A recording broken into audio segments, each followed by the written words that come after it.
Assalamualaikum warahmatullahi wabarakatuh. Terima kasih, Anda telah kembali di channel YouTube kami. Saluran informasi yang mengkisahkan kisah-kisah Islami, serta kisah para ulama dan kekasih Allah. Pada kesempatan kali ini, kami akan membawakan kalam penuh hikmah dari para Syekh Thariqah Naqsyabandiyah. Apa sajakah pesan-pesan yang beliau sampaikan? Dan benarkah nasihat beliau-beliau dapat menyelamatkan kita dunia akhirat? Untuk mengetahui jawabannya, simak video kami kali ini hingga akhir.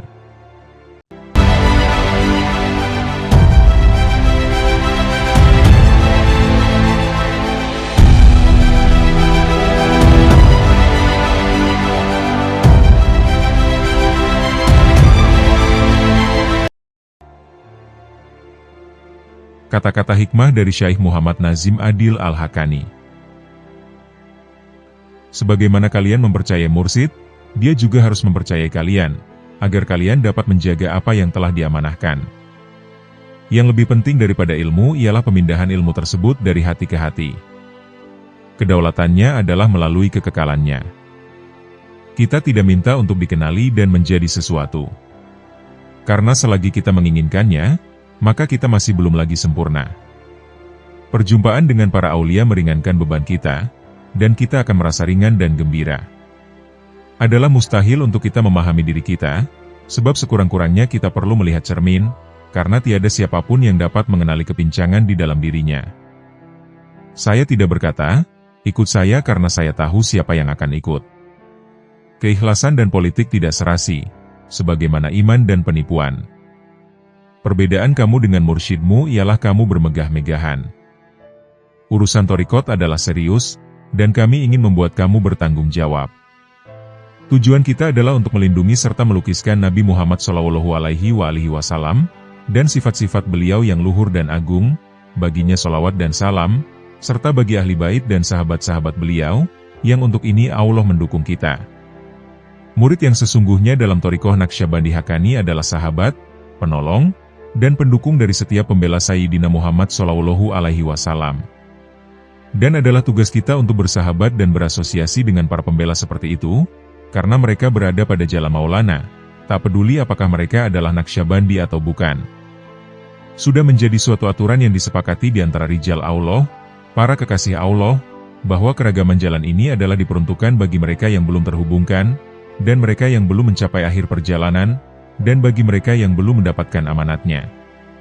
Sementara mereka yang telah mausul atau sampai, semua berada pada satu jalan dan dalam satu lingkaran, dan mereka saling mengetahui dan mencintai satu sama lain. Mereka akan berada di mimbar-mimbar cahaya di hari kebangkitan. Karena itu, kita, para murid dari jalan-jalan thariqah mestilah pula saling mengetahui, mengenal, dan mencintai satu sama lain, demi keridhaan Allah dan Nabi-Nya, serta para kekasihnya, agar diri kita mampu memasuki cahaya penuh barokah tersebut, dan masuk dalam lingkaran tertinggi dari suhbah persahabatan dan jamaah, jauh dari furqah perpecahan dan keangkuhan. Kita telah diperintahkan untuk mencintai orang-orang suci. Mereka adalah para nabi, dan setelah para nabi adalah para pewaris mereka, yakni para aulia. Kita telah diperintahkan untuk beriman pada para nabi, dan iman memberikan cinta pada diri kita. Cinta membuat manusia untuk mengikuti ia yang dicintai. Ittiba bermakna untuk mencintai dan mengikuti, sementara itaat bermakna hanya untuk mengikuti. Seseorang yang taat, mungkin ia taat karena paksaan atau karena cinta, tapi tidaklah selalu karena cinta. Allah Ta'ala menginginkan hamba-hambanya untuk mencintainya. Dan para hamba tidaklah mampu menggapai secara langsung cinta atas Tuhan mereka. Karena itulah, Allah Ta'ala mengutus sebagai utusan dari dirinya, yakni para nabi yang mewakilinya di antara para hambanya. Dan setiap orang yang mencintai aulia dan anbiya, melalui aulia, maka mereka akan menggapai cinta para nabi. Dan melalui cinta para nabi, kalian akan menggapai cinta Allah Ta'ala. Oleh karena itu, tanpa cinta, seseorang tak mungkin dapat menjadi orang yang dicintai dalam hadirat ilahi. Jika kalian tak memberikan cinta kalian, bagaimana Allah Ta'ala akan mencintai kalian? Namun manusia kini sudah seperti kayu kering, mereka menyangkal cinta. Mereka adalah orang-orang yang kering, yang tak ada kehidupan. Suatu pohon, dengan cinta, ia dapat bersemi dan berbunga di kala musim semi. Tetapi kayu yang telah kering, bahkan seandainya 70 kali musim semi mendatanginya, maka mereka tetap tak akan pernah berbunga. Cinta membuat alam ini terbuka, dan memberikan buah-buahannya, memberikan keindahannya bagi manusia. Tanpa cinta, ia tak akan pernah terbuka, tak akan pernah berbunga, tak akan pernah memberikan buahnya. Jadi, cinta adalah pilar utama paling penting dari iman. Tanpa cinta, tak akan ada iman. Saya dapat berbicara tentang hal ini hingga tahun depan, tapi kalian harus mengerti, dari setetes airlah yang menjadi sebuah samudera. Kata-kata hikmah dari Syekh Muhammad Effendi Al-Yaraghi. Berjanjilah wahai manusia, untuk menghentikan semua kebiasaan buruk, dan selanjutnya menjauhi perbuatan dosa. Gunakan waktumu siang dan malam di masjid. Beribadalah kepada Tuhan dengan semangat, dan memohonlah ampunan dengan meratap kepadanya. Kapankah Allah Subhanahu wa Ta'ala tidak senang kepada hambanya, yaitu ketika seorang hamba merasa terganggu dengan lamanya berzikir secara kolektif. Jika cintanya pada Allah Subhanahu wa Ta'ala adalah cinta sejati, maka itu akan terasa seperti sekejap mata. Depresi dalam hati berasal dari 3 macam penyakit, yaitu kehilangan keharmonisan dengan alam, mengikuti kebiasaan yang menyimpang dari sunnah Rasulullah SAW, dan mengikuti orang-orang yang korup dan fasik. Para pencari dan murid tidak menginginkan apapun bagi diri mereka, kecuali yang Allah Subhanahu wa Ta'ala telah tetapkan baginya. Dan mereka tidak membutuhkan apapun dari alam semesta ini, kecuali Tuhannya.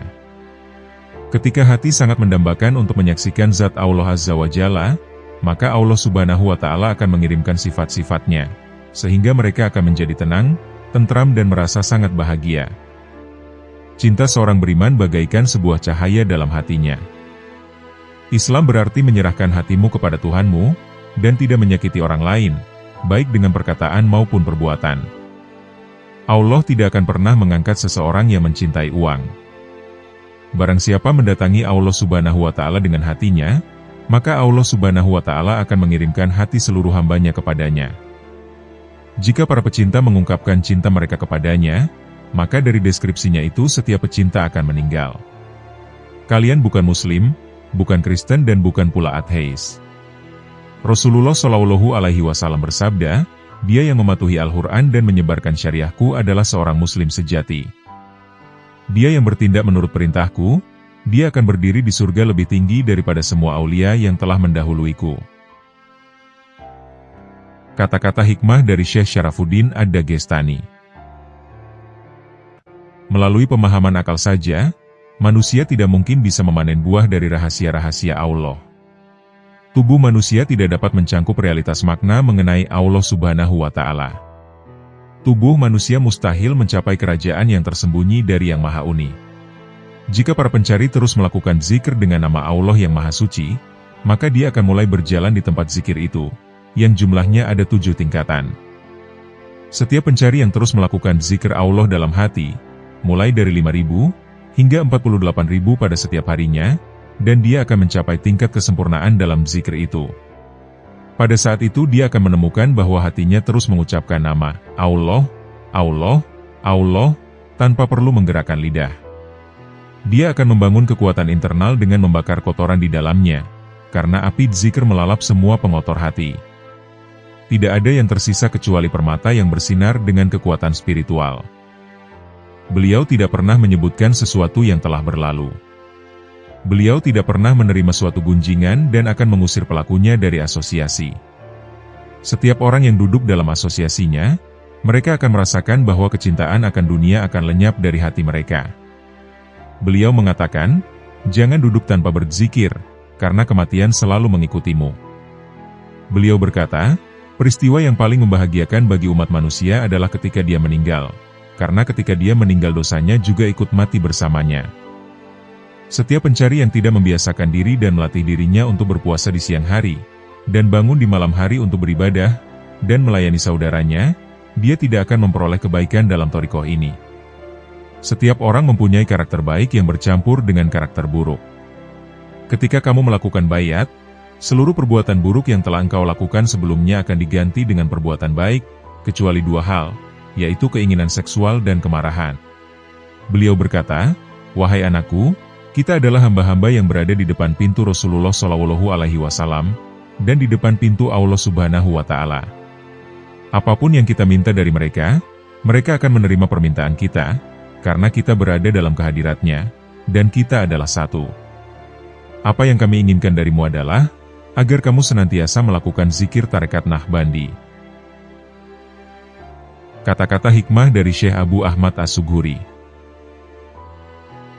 Beliau berkata, aku tidak tergantung pada upaya murid, tetapi aku bergantung kepada cahaya yang Allah berikan kepadaku untuk murid itu. Aku mengangkatnya dengan cahaya itu, karena aku tahu tidak mungkin muridku itu meraih makom tanpa sekat dengan usahanya sendiri. Itulah arti dari doa Rasulullah Shallallahu Alaihi Wasallam, ya Allah, jangan tinggalkan aku kepada egoku, walau hanya sekejap. Allah Subhanahu wa Ta'ala telah menyediakan rezeki bagi hamba-hambanya. Siapapun yang tidak mengetahui hikmah mengenai rezeki hariannya, yang telah Allah berikan kepadanya, maka dia akan dianggap lalai dalam thariqat Naqsyabandi kita. Orang yang dapat mencapai realitas thariqat ini sangat jarang. Dengan kekuatan realitas itu, orang dapat meraih semua wali di dunia ini, dan dengan kekuatan ilahi yang dianugerahkan ketika kalian mencapai realitas dari thariqat ini, kalian dapat meraih semua malaikat, satu demi satu.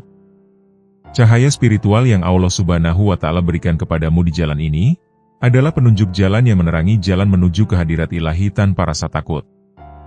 Dalam thariqat ini, memuliakan sesuatu selain Allah Subhanahu wa Ta'ala adalah kafir. Sufi adalah orang yang telah meninggalkan dunianya, hari akhiratnya, dan kehadirat ilahi di belakang, dan mereka yang hidup menyatu dengannya. Aku tidak ingin dikenal di dunia ini setelah aku meninggalkannya, karena aku tidak mengharapkan diriku mempunyai suatu eksistensi. Kesombongan tidak pernah memasuki hati seseorang, tanpa ia mengakibatkan penurunan derajat pikirannya setara dengan meningkatnya jumlah kesombongan dalam hatinya. Kesulitan mungkin akan menyentuh orang-orang yang beriman, tetapi kesulitan itu tidak akan mempengaruhi orang yang berzikir. Sudah tentu engkau akan mendengar kami, bahkan binatang buas di hutan pun mendengarkan kami ketika kami pergi ke sana untuk berzikir. Kuda-kuda ini pun mendengarkan kami, dan tidak akan bergerak kecuali atas perintah kami. Setiap orang yang berjuang di jalan Allah, ia akan disediakan rezeki baginya. Dan itulah yang Allah katakan dalam Al-Quran, setiap kali Zakaria masuk untuk menemui Maryam di mihrab, dia mendapati makanan di sisinya. Quran Surat Ali Imran, ayat 37. Kata-kata hikmah dari Abu Bakar As-Siddiq. Tolonglah aku jika aku benar, dan koreksilah aku jika aku salah. Orang-orang yang lemah di antara kalian harus menjadi kuat bersamaku, sampai atas kehendak Allah haknya telah disyahkan.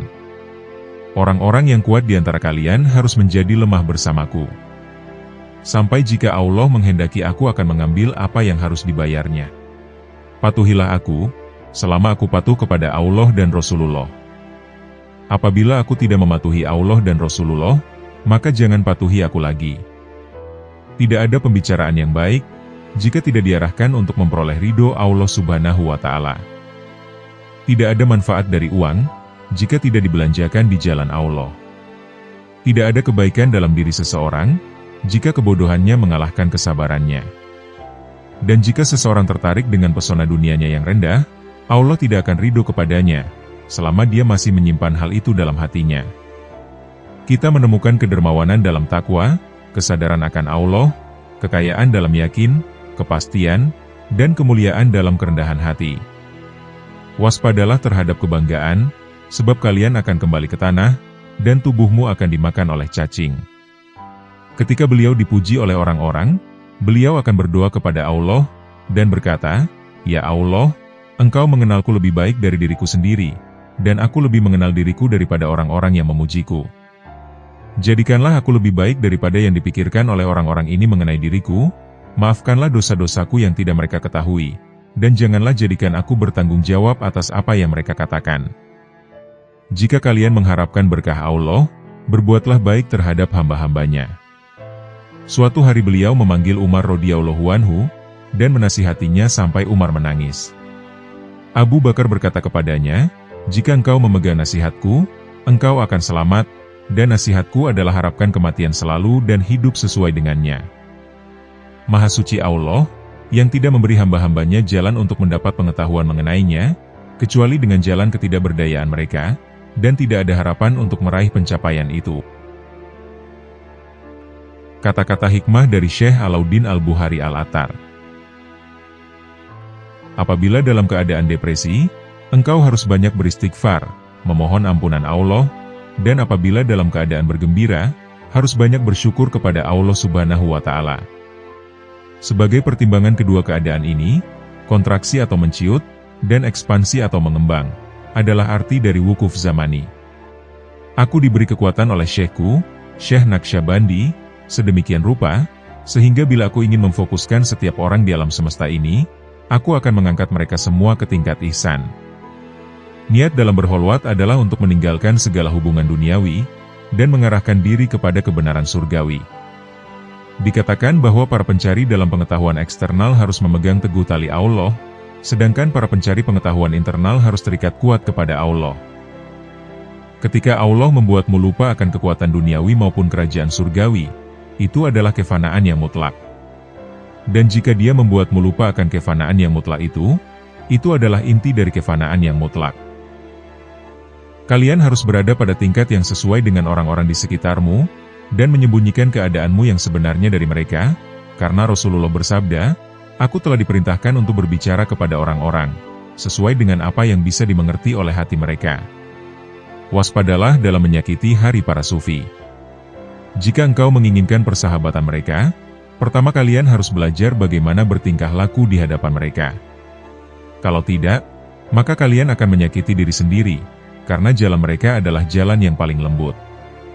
Disebutkan bahwa tidak ada tempat di jalan kami, bagi orang-orang yang tidak mempunyai perilaku yang baik.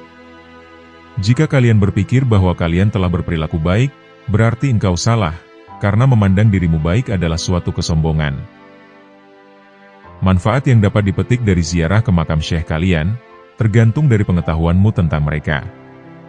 Berada di dekat makam orang-orang yang soleh mempunyai pengaruh yang baik terhadap dirimu, walaupun lebih baik untuk mengarahkan dirimu kepada jiwa mereka, dan hal itu bisa membawa pengaruh spiritual yang tinggi. Rasulullah Shallallahu Alaihi Wasallam bersabda, kirimkanlah doa kepadaku dimanapun engkau berada. Hal ini menunjukkan bahwa kalian dapat mencapai Rasulullah Shallallahu Alaihi Wasallam dimanapun kalian berada, dan itu juga berlaku untuk semua walinya, karena mereka mendapat kekuatan dari Rasulullah Shallallahu Alaihi Wasallam. Adab atau perilaku yang benar dalam berziarah adalah dengan mengarahkan dirimu kepada Allah dan membuat jiwa-jiwa ini sebagai jalanmu menuju Allah, serta merendahkan hatimu kepada ciptaannya. Kalian merendahkan hati secara eksternal kepada mereka, dan secara internal kepada Allah. Menunduk di hadapan orang lain tidak diizinkan, kecuali kalian memandang mereka sebagai perwujudan Tuhan. Dengan demikian, kerendahan hati itu tidak diarahkan kepada mereka, tetapi diarahkan kepada Tuhan yang tampak dalam diri mereka, dan itulah Tuhan. Jalan untuk berkontemplasi atau merenung dan meditasi lebih tinggi dan lebih sempurna, daripada berzikir dengan kalimat la ilaha illallah. Para pencari melalui kontemplasi dan meditasi atau muraqabah, mereka dapat meraih pengetahuan internal, dan mampu memasuki kerajaan surgawi. Dia akan diberi kekuasaan untuk melihat makhluk Allah, dan mengetahui apa yang terlintas dalam benak mereka, bahkan gosip atau bisikan terkecil dalam hatinya pun dapat diketahuinya. Dia akan diberi kekuasaan untuk mencerahkan hati mereka, dengan cahaya inti dari inti tingkat keesaan. Diam adalah keadaan terbaik, kecuali dalam 3 kondisi. Kalian tidak boleh berdiam diri dalam menghadapi gosip buruk yang menyerang hatimu, kalian tidak boleh berdiam diri dalam mengarahkan dirimu untuk mengingat Allah, dan kalian tidak boleh berdiam diri ketika pandangan spiritual dalam hatimu memerintahkan untuk bicara. Melindungi hatimu dari pikiran jahat sangatlah sulit, dan aku melindungi hatiku selama 20 tahun, dengan tidak membiarkan ada satu godaan pun yang memasukinya. Amalan terbaik dalam thariqat ini adalah menghukum godaan dan gosip di dalam hati. Aku tidak senang terhadap beberapa murid, karena mereka tidak berusaha untuk menjaga keadaan pandangan spiritual yang muncul kepada mereka. Jika hati para pengikut atau murid dipenuhi dengan cinta terhadap syekh, maka cinta ini mengalahkan semua cinta dalam hatinya, sehingga hati itu dapat menerima transmisi pengetahuan ilahi, yang tidak berawal dan tidak berakhir. Murid harus menceritakan semua keadaannya kepada syekhnya, dan dia harus merasa yakin bahwa dia tidak akan mencapai tujuannya, kecuali melalui kepuasan dan cinta syekhnya. Dia harus mencari kepuasan itu, dan dia harus tahu bahwa semua pintu telah terkunci, internal dan eksternal, kecuali satu pintu, yaitu syekhnya. Dia harus mengorbankan dirinya demi syekhnya. Walaupun dia telah mempunyai pengetahuan tertinggi dan mujahadah yang paling tinggi, dia harus meninggalkan semuanya, dan sadar bahwa dia tidak ada artinya di hadapan syekhnya. Para pencari harus memberikan otoritas penuh kepada syekh dalam segala urusannya, baik religius maupun duniawi, sedemikian sehingga dia tidak mempunyai keinginan selain keinginan syekhnya. Tugas syekh adalah melihat aktivitas murid sehari-hari, memberi nasihat, dan memperbaiki dirinya dalam kehidupan dan agamanya, serta menolong mereka untuk menemukan jalan terbaik untuk mencapai realitasnya. Mengunjungi aulia adalah suatu sunnah wajibah, yaitu suatu kewajiban setiap pencari, paling tidak setiap hari, atau setiap hari lainnya, dan senantiasa menjaga batas dan kehormatan antara dirimu dengan syekh. Jika jarak antara kalian dengan syekh cukup jauh, kunjungilah beliau paling tidak sekali sebulan atau 2 bulan sekali, agar hubungan kalian tidak terputus, dan janganlah kalian puas hanya tergantung pada koneksi antara hatimu dengan hati mereka. Aku memberi jaminan kepada setiap pencari dalam thariqat ini. Jika dia meniru syekh dengan hati yang tulus, pada akhirnya dia akan menemukan realitasnya. Syekh Naqsyabandi memerintahkan aku untuk meniru beliau, dan apapun yang aku lakukan untuk meniru beliau, sehingga dengan segera aku dapat memetik hasilnya. Namun demikian beliau juga memperingatkan, para guru dalam thariqat kita tidak dapat dikenali, kecuali dalam makom yang penuh warna dan perubahan, atau makom at-talwin. Siapapun yang meniru tingkah laku mereka dalam makom itu, dia akan berhasil. Namun demikian, barang siapa yang meniru tingkah laku mereka dalam makom ihsan, makom yang penuh kesempurnaan, dia akan tersesat. Dan dia hanya akan selamat dari penyimpangan itu, jika gurunya memberi rahmat dan mengungkapkan realitas dari makom itu kepadanya. Makom yang penuh warna dan perubahan, adalah tempat di mana para pencari berjuang keras dengan puasa, ibadah, kholwat, dan dengan mempertahankan cinta dan penghormatannya kepada gurunya, dari satu kesulitan kepada kesulitan yang lain. Meniru gurunya dalam tahap ini akan mendatangkan keberhasilan, karena gurunya sangat ahli dalam semua urusan ini. Namun jika dia meniru gurunya ketika sedang berada dalam makom kesempurnaan, dia akan berada dalam bahaya, seperti halnya ketika dia ingin terbang tanpa mengembangkan sayapnya lebih dahulu. Penting sekali bagi para pencari untuk mendaki gunung, sebelum dia menikmati pemandangan di puncak. Untuk mendaki gunung, para pencari harus melakukan perjalanan dari dunia yang rendah menuju ke hadirat ilahi. Dia harus menempuh perjalanan dari dunia ego yang penuh realitas sensual, menuju kesadaran jiwa akan realitas ilahi. Untuk membuat kemajuan dalam perjalanan ini, para pencari harus membawa gambaran mengenai syekhnya ke dalam hatinya, karena itu merupakan jalan terkuat untuk melepaskan seseorang dari genggaman rasa. Dalam hatinya, syekh menjelma menjadi cerminan dari inti yang mutlak. Jika dia berhasil, maka ia akan tiba dalam keadaan gaibah, atau absen dari dunia yang penuh rasa, dan akan tampak pada dirinya. Untuk mengukur bahwa keadaan ini semakin meningkat dalam dirinya, murid merasakan ketertarikan terhadap rasa duniawi akan melemah dan hilang. Lalu pada dirinya mulai tampak makom kehampaan mutlak dalam merasakan hal-hal yang lain selain Allah. Tingkat paling tinggi dari makom ini disebut makom pemusnahan atau fana. Syekh Naqsyabandi menasihati muridnya, ketika aku mengalami keadaan tanpa kesadaran, tinggalkanlah aku sendiri, dan serahkan dirimu pada keadaan itu, dan terimalah haknya atas diri kita. Mengenai perjalanan ini, Syekh Alauddin berkata kepada muridnya, jalur terpendek menuju sasaran kita, yaitu Allah, adalah saat Allah menghilangkan sekat dari inti wujud keesaannya yang tampak pada semua makhluk ciptaannya. Dia melakukan hal ini dengan makom penghapusan gaibah, dan peleburan dalam keesaannya yang mutlak atau fana, sampai inti kemegahannya mulai tampak, dan menghilangkan kesadaran akan segala hal selain dia. Ini adalah akhir dari perjalanan mencari Allah, dan awal dari perjalanan yang lain. Pada akhir perjalanan pencarian dan keadaan yang penuh daya tarik, muncullah keadaan tanpa kesadaran dan pemusnahan. Inilah yang menjadi target semua umat manusia, sebagaimana Allah Subhanahu wa Ta'ala berfirman dalam Al-Quran. Aku tidak menciptakan jin dan manusia kecuali untuk beribadah kepadaku. Ibadah di sini maksudnya adalah pengetahuan yang sempurna, atau yang disebut dengan makrifat. Pada tanggal 2 Rajab 802 Hijriah, Syekh Alauddin berkata, Aku akan meninggalkan kalian menuju kehidupan yang lain, dan tak seorang pun yang dapat menghentikan aku. Kata-kata hikmah dari Syekh Muhammad Baba As-Samasi. Para pencari harus selalu berusaha untuk mematuhi perintah Allah, dan dia harus selalu berada dalam keadaan suci. Pertama, dia harus mempunyai hati yang bersih, sehingga tidak akan berpaling kepada apapun kecuali Allah. Selanjutnya, dia harus menjaga agar bagian dalam tubuhnya tetap suci, dan tidak diperlihatkan kepada orang lain, yaitu dengan cara melihat dengan pandangan yang benar. Kesucian dada, yang terdiri atas harapan dan kepuasan terhadap kehendak ilahi. Kemudian kesucian jiwa, yang terdiri atas kesederhanaan dan penghormatan yang tinggi. Kemudian kesucian perut, dengan hanya memakan makanan yang halal dan pantangan. Diikuti dengan kesucian badan, yaitu dengan meninggalkan keinginan. Diikuti dengan kesucian tangan, yang terdiri atas kesolehan dan ikhtiar. Kemudian kesucian dari dosa, yaitu dengan menyesali kesalahan yang telah dilakukan. Selanjutnya kesucian lidah, yang terdiri atas zikir dan istighfar. Kemudian dia harus mensucikan dirinya dari kelalaian dan kealfaan, dengan mengembangkan ketakutan terhadap akhirat. Kita harus selalu beristighfar, berhati-hati dalam segala urusan, mengikuti langkah orang-orang yang soleh, mengikuti ajaran internalnya, dan menjaga hati dari segala godaan. Jadilah orang yang terbimbing dengan ajaran syekhmu, sebab ajaran itu dapat menyembuhkanmu secara langsung, dan hal itu lebih efektif daripada membaca buku. Kalian harus menjaga asosiasi dengan seorang wali. Dalam asosiasi itu kalian harus menjaga hatimu dari gosip, dan tidak boleh berbicara di tengah kehadirannya dengan suara yang keras. Kalian juga tidak perlu menyibukkan diri dengan sholat dan ibadah sunnah ketika sedang bersamanya.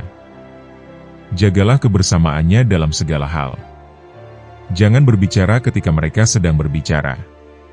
Dengarkan apa yang mereka katakan. Jangan melihat apa yang mereka miliki di rumah, terutama di kamar dan dapurnya.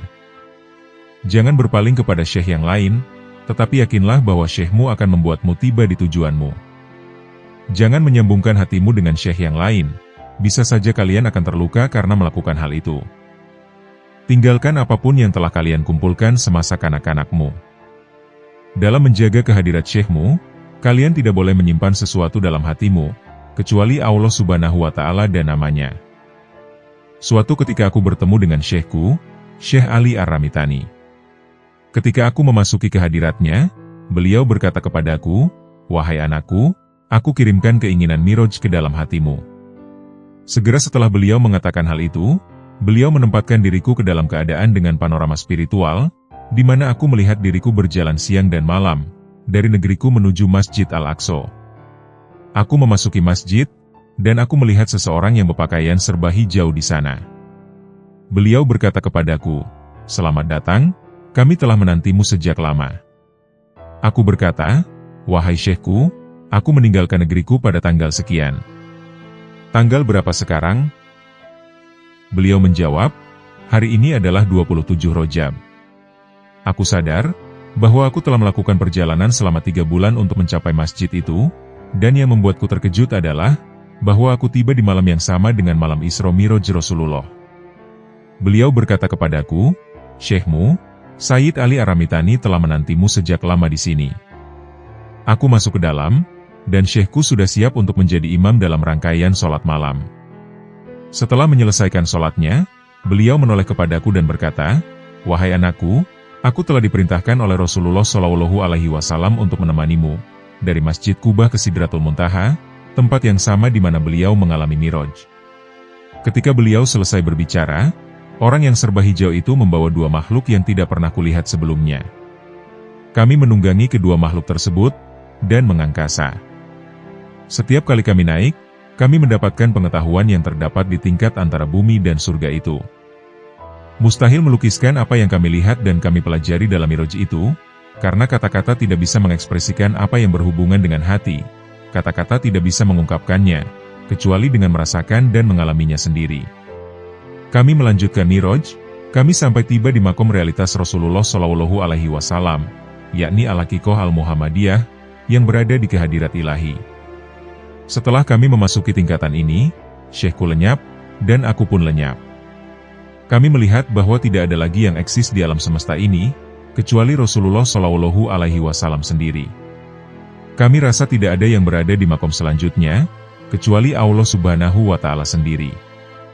Kemudian aku mendengar suara Rasulullah Shallallahu Alaihi Wasallam berkata kepadaku, "Wahai Muhammad baba Samasi, wahai anakku, jalur tempat engkau berada adalah jalur yang paling mulia, dan orang-orang yang telah terpilih untuk menjadi bintang dan penunjuk bagi umat manusia, mereka akan diterima di jalur tersebut. Kembalilah, dan aku akan mendukungmu dengan segala kekuatanku, dan Allah mendukungku dengan kekuatannya, dan layanilah syekhmu." Ketika suara Rasulullah Shallallahu Alaihi Wasallam menghilang, aku menemukan diriku berdiri di tengah syekhku. Itu adalah sebuah karunia yang besar, berada dekat dengan syekh yang sangat kuat, yang bisa membawamu ke kehadirat ilahi. Kata-kata hikmah dari Syekh Syarafuddin Ad-Dagestani. Beliau berkata sehubungan dengan posisi zikir dalam hati, siapapun yang memasuki posisi itu, dia akan mengalami dan mencapai inti dari nama Allah. Nama itu adalah sultan dari seluruh nama-namanya, karena dia mencakup seluruh makna nama-nama tersebut dan kepadanyalah seluruh atribut ilahi kembali. Nama Allah bagaikan kata yang berlaku untuk semua atribut ini. Dan itulah sebabnya mengapa dia disebut Ismul Jalala, nama yang paling mulia, karena dia yang maha tinggi, maha suci, dan maha besar. Melalui pemahaman akal saja, tidak mungkin bisa memanen buah dari rahasia-rahasia ini. Tubuh manusia tidak dapat mencakup realitas makna mengenai Tuhan. Tubuh manusia mustahil mencapai kerajaan yang tersembunyi dari yang maha unik. Karena bagi orang-orang dalam inti, yang mereka miliki hanya kekaguman dan ketakjuban, sekali mereka memasuki posisi pengetahuan yang tersembunyi, mereka akan tersesat, pergi kemana-mana. Lalu bagaimana dengan orang-orang dalam atributnya, yaitu mereka yang mempunyai kualitas tinggi dan masing-masing menunjukkan sebuah atribut ilahi, yang disandangkan dan menghiasi mereka? Tetap saja mereka tidak bisa dihiasi dengan inti dari nama yang mencakup seluruh nama, kecuali dengan memasuki rahasia yang tersembunyi dari 99 nama tersebut. Pada saat itu mereka baru diizinkan untuk meraih posisi tanpa sekat, terhadap cahaya dari nama yang mencakup seluruh nama dan atribut, yakni nama Allah. Jika para pencari terus melakukan zikir dengan nama yang maha suci Allah, dia akan mulai berjalan di tempat zikir itu, yang jumlahnya ada 7. Setiap pencari yang terus melakukan zikir Allah dalam hati, dari 5.000 sampai 48.000 kali sehari, maka ia akan mencapai tingkat kesempurnaan, sehingga dia akan menjadi sempurna dalam zikir itu. Pada saat itu dia akan menemukan bahwa hatinya terus mengucapkan nama Allah, Allah, dan Allah, tanpa perlu lagi ia menggerakkan lidah. Dia akan membangun kekuatan internal dengan membakar kotoran di dalamnya, karena api zikir melalap semua pengotor. Tidak ada yang tersisa kecuali permata yang bersinar dengan kekuatan spiritual. Begitu zikir memasuki dan menjadi kokoh dalam hatinya, dia akan meningkat lagi mencapai keadaan, di mana dia bisa mengetahui zikir yang dilakukan oleh seluruh ciptaan Allah. Dia akan mendengar seluruh makhluk mengucapkan kalimat zikir, dengan cara yang telah ditetapkan oleh Allah kepadanya.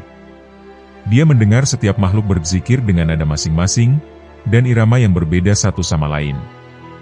Pendengarannya terhadap yang satu tidak mempengaruhi pendengarannya terhadap yang lain, dia mampu mendengar semua secara simultan, dan dia bisa membedakan masing-masing jenis zikir. Ketika para pencari melewati tingkat itu, dia akan mengalami peningkatan lebih jauh dalam zikirnya.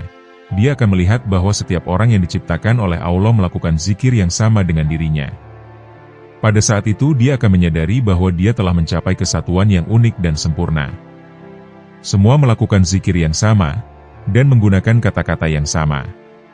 Segala macam perbedaan akan terhapus dari pandangannya, dan dia akan melihat semua orang yang bersamanya mempunyai tingkatan yang sama, dan dengan zikir yang sama pula. Ini adalah tingkat penyatuan setiap orang dalam satu kesatuan. Di sini dia akan menarik semua bentuk syirik yang tersembunyi, sampai ke akar-akarnya, dan semua makhluk akan tampak sebagai satu kesatuan. Ini adalah langkah pertama dari 7 langkah dalam perjalanannya. Dari tingkat kesatuan dia akan menuju ke tingkat inti dari kesatuan, di mana setiap orang yang ada menjadi tidak ada, dan hanya kesatuan Allah saja yang tampak. Kemudian dia akan menuju tingkat primordial dari kesederhanaan yang sempurna, di mana dia bisa tampil dalam wujud apa saja. Dari sana dia akan menuju tingkat kunci dari rahasia, yang dikenal dengan tingkat nama-nama, di mana tipe asli dari setiap makhluk ditunjukkan kepadanya dari alam gaib menuju dunia yang nyata. Ini akan membuatnya berenang dalam orbit nama-nama dan segala atribut, dan dia akan mengetahui semua pengetahuan yang tersembunyi. Selanjutnya dia akan menuju tingkat yang tersembunyi dari yang tersembunyi, inti dari semua yang tersembunyi. Dia akan mengetahui semua yang tersembunyi melalui kesatuan yang unik dari inti. Dia akan melihat semua kekuatan dan bentuknya. Dari sana dia menuju tingkat realitas sempurna dari inti nama-nama dan semua aksi. Dia akan muncul di dalamnya, dalam atau mereka, dan dalam totalitas mereka. Dia akan disandangkan dengan nama yang paling agung, serta dia akan diagungkan dan dimahkotai dengan tingkat kebesaran. Kemudian dia akan menuju ke tingkat turunnya Allah, atau Munazzala, dari tingkatannya yang agung ke tingkat surga dunia. Dia sampai pada tingkat itu, yang terdekat dengan tingkat keduniaan. Di luar itu para pembaca zikir tidak mempunyai tingkat lain untuk dicapai melalui bacaannya. Fajar datang ke dalam dirinya, dan mentari kesempurnaan tampak dalam diri dan tubuhnya, karena hal itu telah tampak melalui zikir yang dilakukan dalam hati dan jiwanya. Sebagai hasilnya, ketika mentari kesempurnaan tampak pada tubuh dan seluruh anggota tubuhnya, dia akan berada di tingkat yang telah disebutkan dalam sabda Rasulullah SAW, Allah Subhanahu wa Ta'ala akan menjadi telinga yang dipakainya untuk mendengar, mata yang dipakainya untuk melihat, lidah untuk berbicara, tangan untuk menggenggam, dan kaki untuk melangkah. Kemudian dia akan mendapati dirinya dan menyatakan kepada dirinya, bahwa aku tidak berdaya dan sungguh lemah, karena pada saat itu dia telah memahami makna kekuatan ilahi. Jika setiap kali beliau dimintai nasihat, dan beliau berkata, lakukan apa yang kamu suka, maka orang itu tidak akan pernah berhasil. Tetapi bila beliau berkata, lakukan ini dan lakukan itu, maka orang tersebut akan berhasil. Konon, beliau tidak pernah menyebutkan sesuatu yang telah berlalu. Beliau tidak pernah menerima suatu gunjingan, dan akan mengusir para pelaku dari perkumpulannya. Diriwayatkan pula bahwa setiap kali orang duduk dalam perkumpulannya, mereka akan merasakan bahwa kecintaan terhadap dunia akan lenyap dari hati mereka. Beliau sering mengatakan, jangan duduk tanpa berzikir, karena sesungguhnya kematian selalu mengikutimu. Beliau berkata, peristiwa yang paling membahagiakan bagi umat manusia adalah ketika dia meninggal, karena ketika dia meninggal, dosanya juga ikut mati bersamanya. Bagaimana mungkin aku memotong pohon yang masih hijau ketika dia sedang berzikir, mengucapkan la ilaha illallah? Aku lebih suka mengumpulkan dahan-dahan mati, dan tidak membakar cabang-cabang pohon yang sedang berzikir. Beliau berkata, setiap pencari yang tidak membiasakan diri, dan tidak melatih dirinya untuk berpuasa di siang hari, dan tiap bangun di malam hari untuk beribadah, serta tidak melayani saudaranya, maka dia tidak akan memperoleh kebaikan dalam thariqat ini. Ketika kamu pertama kali datang kepadaku, aku melihatmu dan menemukan karakter buruk dalam dirimu. Setiap orang mempunyai karakter baik yang bercampur dengan karakter buruk. Ketika kamu melakukan bayat, seluruh perbuatan buruk yang telah kamu lakukan sebelumnya, akan diganti dengan perbuatan baik, kecuali dua hal, yaitu keinginan seksual, dan kemarahan. Minggu lalu kami hilangkan kedua karakter buruk itu dari dirimu. Ketika beliau mengucapkan hal itu, aku sadar bahwa beliau telah duduk bersamaku, dan melihat keinginan seksual dan kemarahanku. Aku mulai menangis, dan menangis. Setelah 2 jam aku menangis, beliau berkata, sudah cukup, Allah Subhanahu wa Ta'ala telah mengampunimu, Rasulullah SAW juga telah mengampunimu. Aku berkata, wahai syekhku, apakah engkau benar-benar mengampuniku? Apakah Rasulullah telah mengampuniku? Apakah Allah telah mengampuniku? Apakah para masyaikh yang matanya selalu mengawasiku telah mengampuniku? Dulu aku berpikir, bahwa aku melakukan perbuatan itu sendirian, tetapi sekarang aku tahu, bahwa engkau semua melihatku. Beliau berkata, wahai anakku, kita adalah hamba-hamba yang berada di depan pintu Rasulullah SAW, dan di depan pintu Allah Subhanahu wa Ta'ala. Apapun yang kita minta dari mereka, mereka akan menerima permintaan kita, karena kita berada dalam kehadiratnya, dan kita adalah satu. Aku berkata, sebagai suatu itikat baik, karena aku telah diampuni, bagaimana aku bisa bersyukur kepada Allah, dan memberi kehormatan kepadamu, dan kepada Rasulullah SAW? Apakah dengan jalan merayakan maulid, Merayakan hari kelahiran Rasulullah Shallallahu Alaihi Wasallam, atau berkurban, atau mengeluarkan sedekah lainnya? Beliau lalu berkata, apa yang kami inginkan darimu, adalah agar kamu senantiasa melakukan zikir Thariqat Naqsyabandi. Aku diutus ke sini untuk membawa rahasia orang banyak, orang-orang yang dipenjarakan tanpa sebab. Aku memberi dukungan kepada orang-orang ini. Allah Subhanahu wa Ta'ala mengutusku ke sini, karena kamu semua berkumpul di sini, dan sangat sulit untuk mencapai kalian. Saya berada di sini untuk mengucapkan salam perpisahan kepadamu, karena kami segera akan meninggalkan dunia ini. Kami akan mengantarkan kepadamu rahasia-rahasia kamu. Bagi kami tidak ada istilah penjara, kami selalu berada dalam kehadiratnya, dan kami tidak pernah terpengaruh dengan penjara. Kalian semua akan meninggal beberapa saat lagi, tetapi kalian akan bertemu lagi.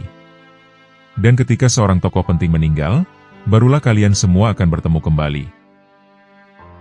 Selama 3 bulan aku telah menyelami samudera surat Al-An'am, untuk mengeluarkan seluruh nama dari Thariqat Naqsyabandi yang berjumlah 7007 dari salah satu ayatnya. Alhamdulillah, aku berhasil mendapatkan nama-nama mereka beserta seluruh gelarnya, dan aku telah mencatatnya pada catatan harianku, yang aku berikan kepada penerusku, yakni Syekh Abdullah Faiz Ad-Dagestani. Dia berisikan nama-nama seluruh wali dari beragam kelompok, yang akan ada pada masanya Imam Mahdi alaihi salam. Wahai anakku, inilah wasiatku. Aku akan pergi dalam 2 hari ini. Atas perintah Rasulullah Shallallahu Alaihi Wasallam, aku menunjukmu sebagai penerusku dalam Thariqat Naqsyabandi, bersamaan dengan 5 thariqat lain yang telah aku terima dari pamanku. Seluruh rahasia yang pernah diberikan padaku, dan seluruh kekuatan yang telah disandangkan kepadaku, dari para pendahuluku di Thariqat Naqsyabandi dan ke-5 thariqat lainnya, kini semuanya akan kusandangkan kepadamu. Seluruh pengikut yang engkau bayat di Thariqat Naqsyabandi, juga dengan sendirinya akan dibayat di 5 thariqat lainnya, dan mereka juga akan mendapatkan rahasia mereka. Segera, akan datang kepadamu perintah untuk meninggalkan Turki, dan pergi menuju Damaskus, Syam Asy-Syarif, yang pada saat itu amatlah sulit untuk dicapai karena peperangan yang dahsyat. Kata-kata hikmah dari Maulana Syekh Bahauddin An-Naqsyabandi. Mengamalkan thariqah berarti berkekalan di dalam melaksanakan ubudiyah kepada Allah, secara zahir dan batin, dengan kesempurnaan komitmen, iltizam, mengikuti as-sunnah, dan menjauhkan segala bid'ah dan segala kelonggaran atau rukhsah, pada setiap gerak dan diam. Jalan kita ialah dengan menuruti jejak langkah baginda Rasulullah Shallallahu Alaihi Wasallam dan para sahabat. Aku telah dibawakan ke jalan ini melalui pintu kurnia, karena dari permulaan jalan hingga ke akhirnya, tiada yang aku lihat melainkan pengaruniaan-pengaruniaan dari Allah. Di dalam tarekat ini, pintu-pintu kepada ilmu-ilmu langit akan dibukakan kepada as-salikin, yang mereka teguh menuruti jejak langkah Rasulullah Shallallahu Alaihi Wasallam. Mengikuti as-sunnah adalah cara yang paling utama untuk membuka pintu-pintu ini. Orang-orang ahli hikmah mempunyai 3 cara untuk mencapai kebenaran, atau al-haqiqah, yaitu melalui muraqabah, musyahadah dan muhasabah. Muraqabah itu ialah tidak melihat makhluk, karena seseorang itu senantiasa sibuk melihat sang pencipta makhluk.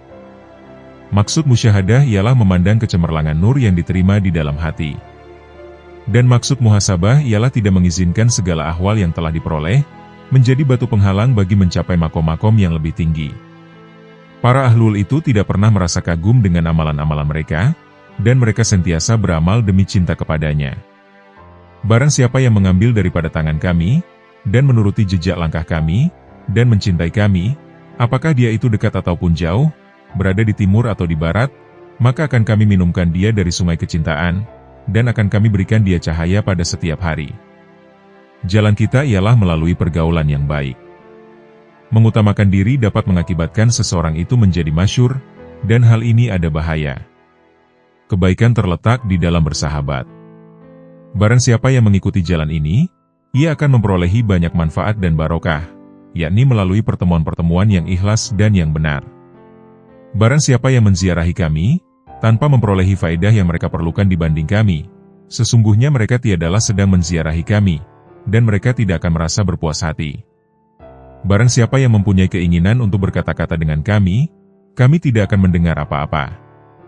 Dan siapa pula yang ingin mendengar daripada kami tidak mempunyai apa-apa untuk diperdengarkan.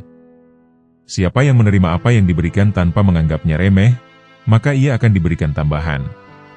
Barang siapa yang tidak dapat menerima apa yang telah diberikan di sini, maka ia tidak akan berupaya menerima apa-apapun, di mana-manapun juga tempatnya. Syekh Naqsyabandi menyatakan, suatu saat aku sedang mengalami ekstase dan tanpa akal pikiran, dan aku tidak sadar. Aku berpindah dari sini ke sana, aku tak menyadari apa yang tengah kulakukan. Kakiku robek dan berdarah, karena duri menancapku pada saat gelap. Aku merasa diriku ditarik ke rumah syekhku, Sayyid Amir Kulal. Saat itu sungguh malam gelap tanpa bulan dan bintang.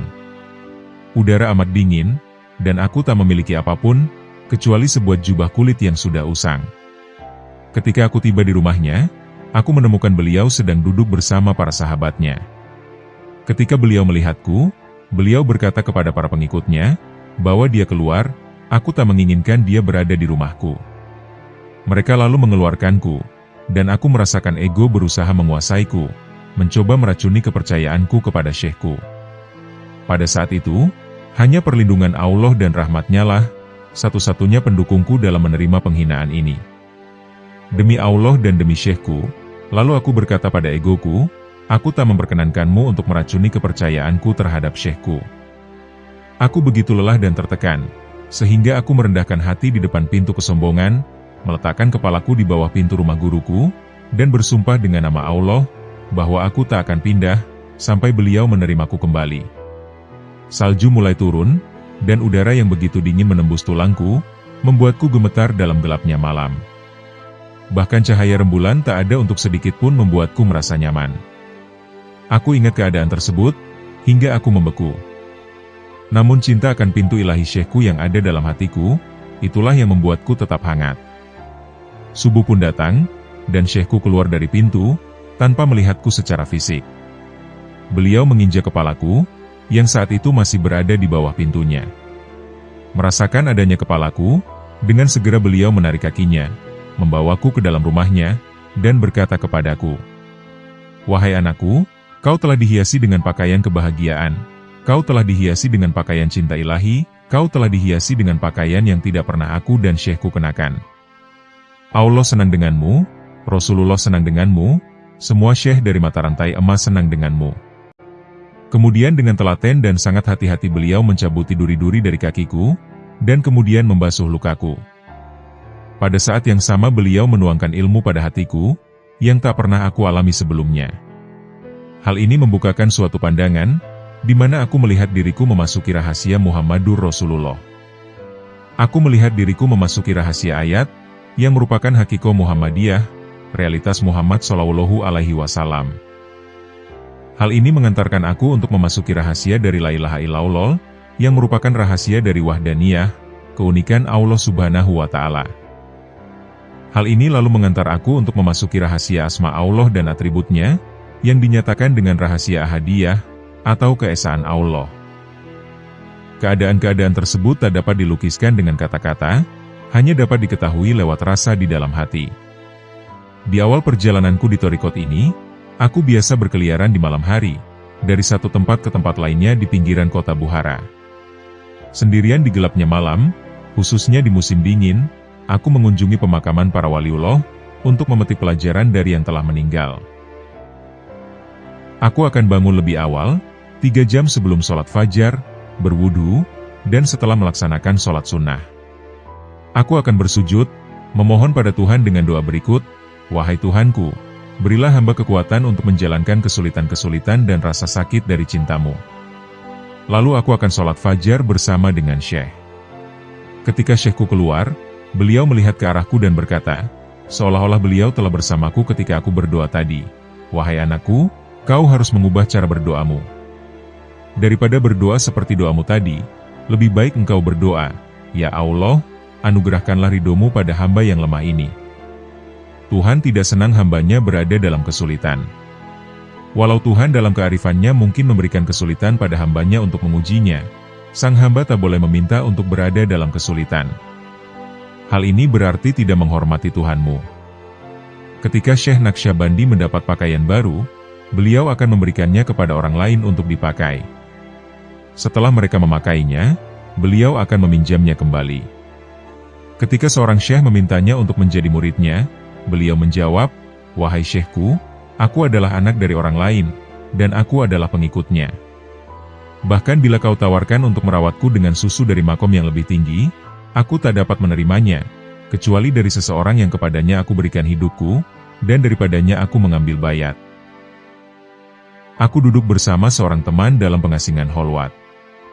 Tiba-tiba langit terbuka, dan suatu pemandangan yang agung datang padaku, dan aku mendengar sebuah suara yang berkata, "Tidakkah cukup bagimu meninggalkan setiap orang dan datang ke hadirat kami sendirian saja?" Suara ini membuatku gemetar dan lari dari rumah itu. Aku berlari ke sebuah sungai, di mana aku lalu menyeburkan diri. Aku mencuci pakaianku, lalu sholat 2 rakaat dengan cara yang belum pernah aku lakukan sebelumnya. Aku merasa seolah-olah sedang sholat dalam hadiratnya. Segalanya begitu terbuka ke dalam hatiku dalam bentuk tanpa sekat. Seluruh semesta lenyap, dan aku tak menghiraukan apapun kecuali berdoa ke hadiratnya.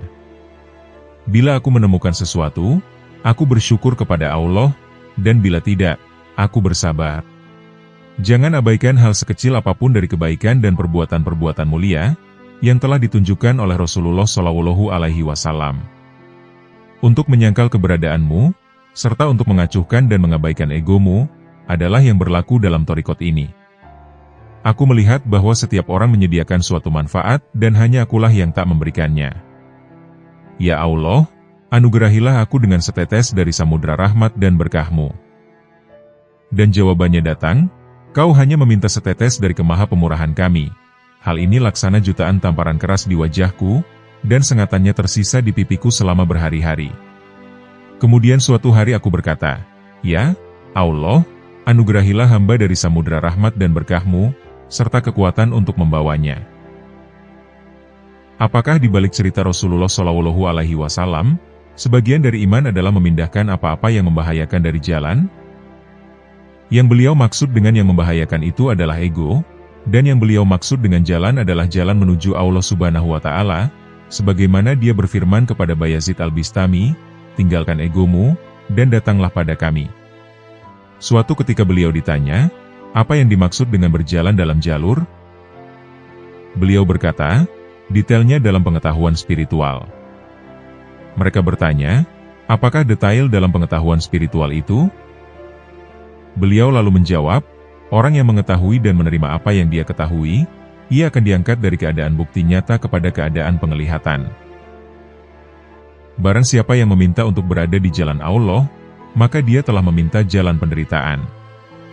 Diriwayatkan oleh Rasulullah SAW, barang siapa yang mencintaiku, maka aku akan membebaninya.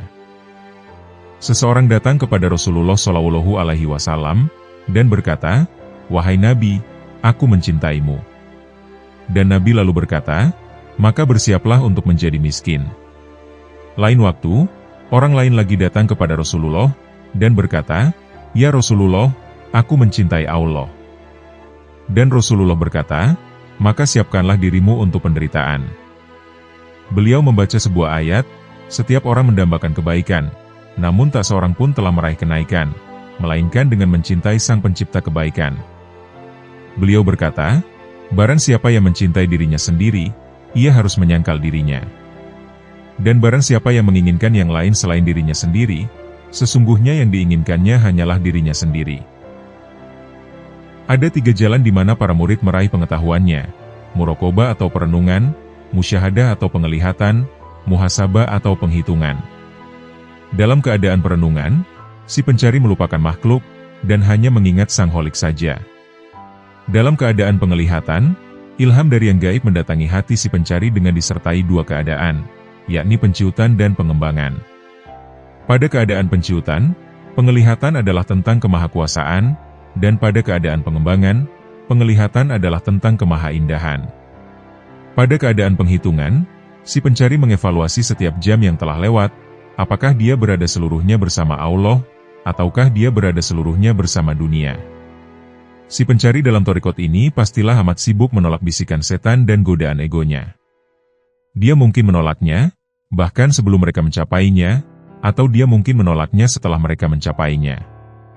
Namun sebelum mereka memegang kendali atasnya, pencari lain mungkin saja tidak menolaknya, hingga mereka mencapainya dan mengendalikannya. Dia tak akan mendapatkan buahnya, karena pada saat seperti itu adalah mustahil untuk mengeluarkan bisikan-bisikan itu dari hatinya. Bagaimanakah hamba-hamba Allah melihat perbuatan yang tersembunyi dan bisikan-bisikan hati? Beliau menjawab, dengan cahaya penglihatan yang dianugerahkan Allah pada mereka, seperti yang tertera dalam hadits suci berikut ini. Waspadalah dengan penglihatan orang-orang yang beriman, karena dia melihat dengan cahaya Allah Subhanahu wa Ta'ala. Beliau diminta untuk memperlihatkan kekuatan ajaibnya.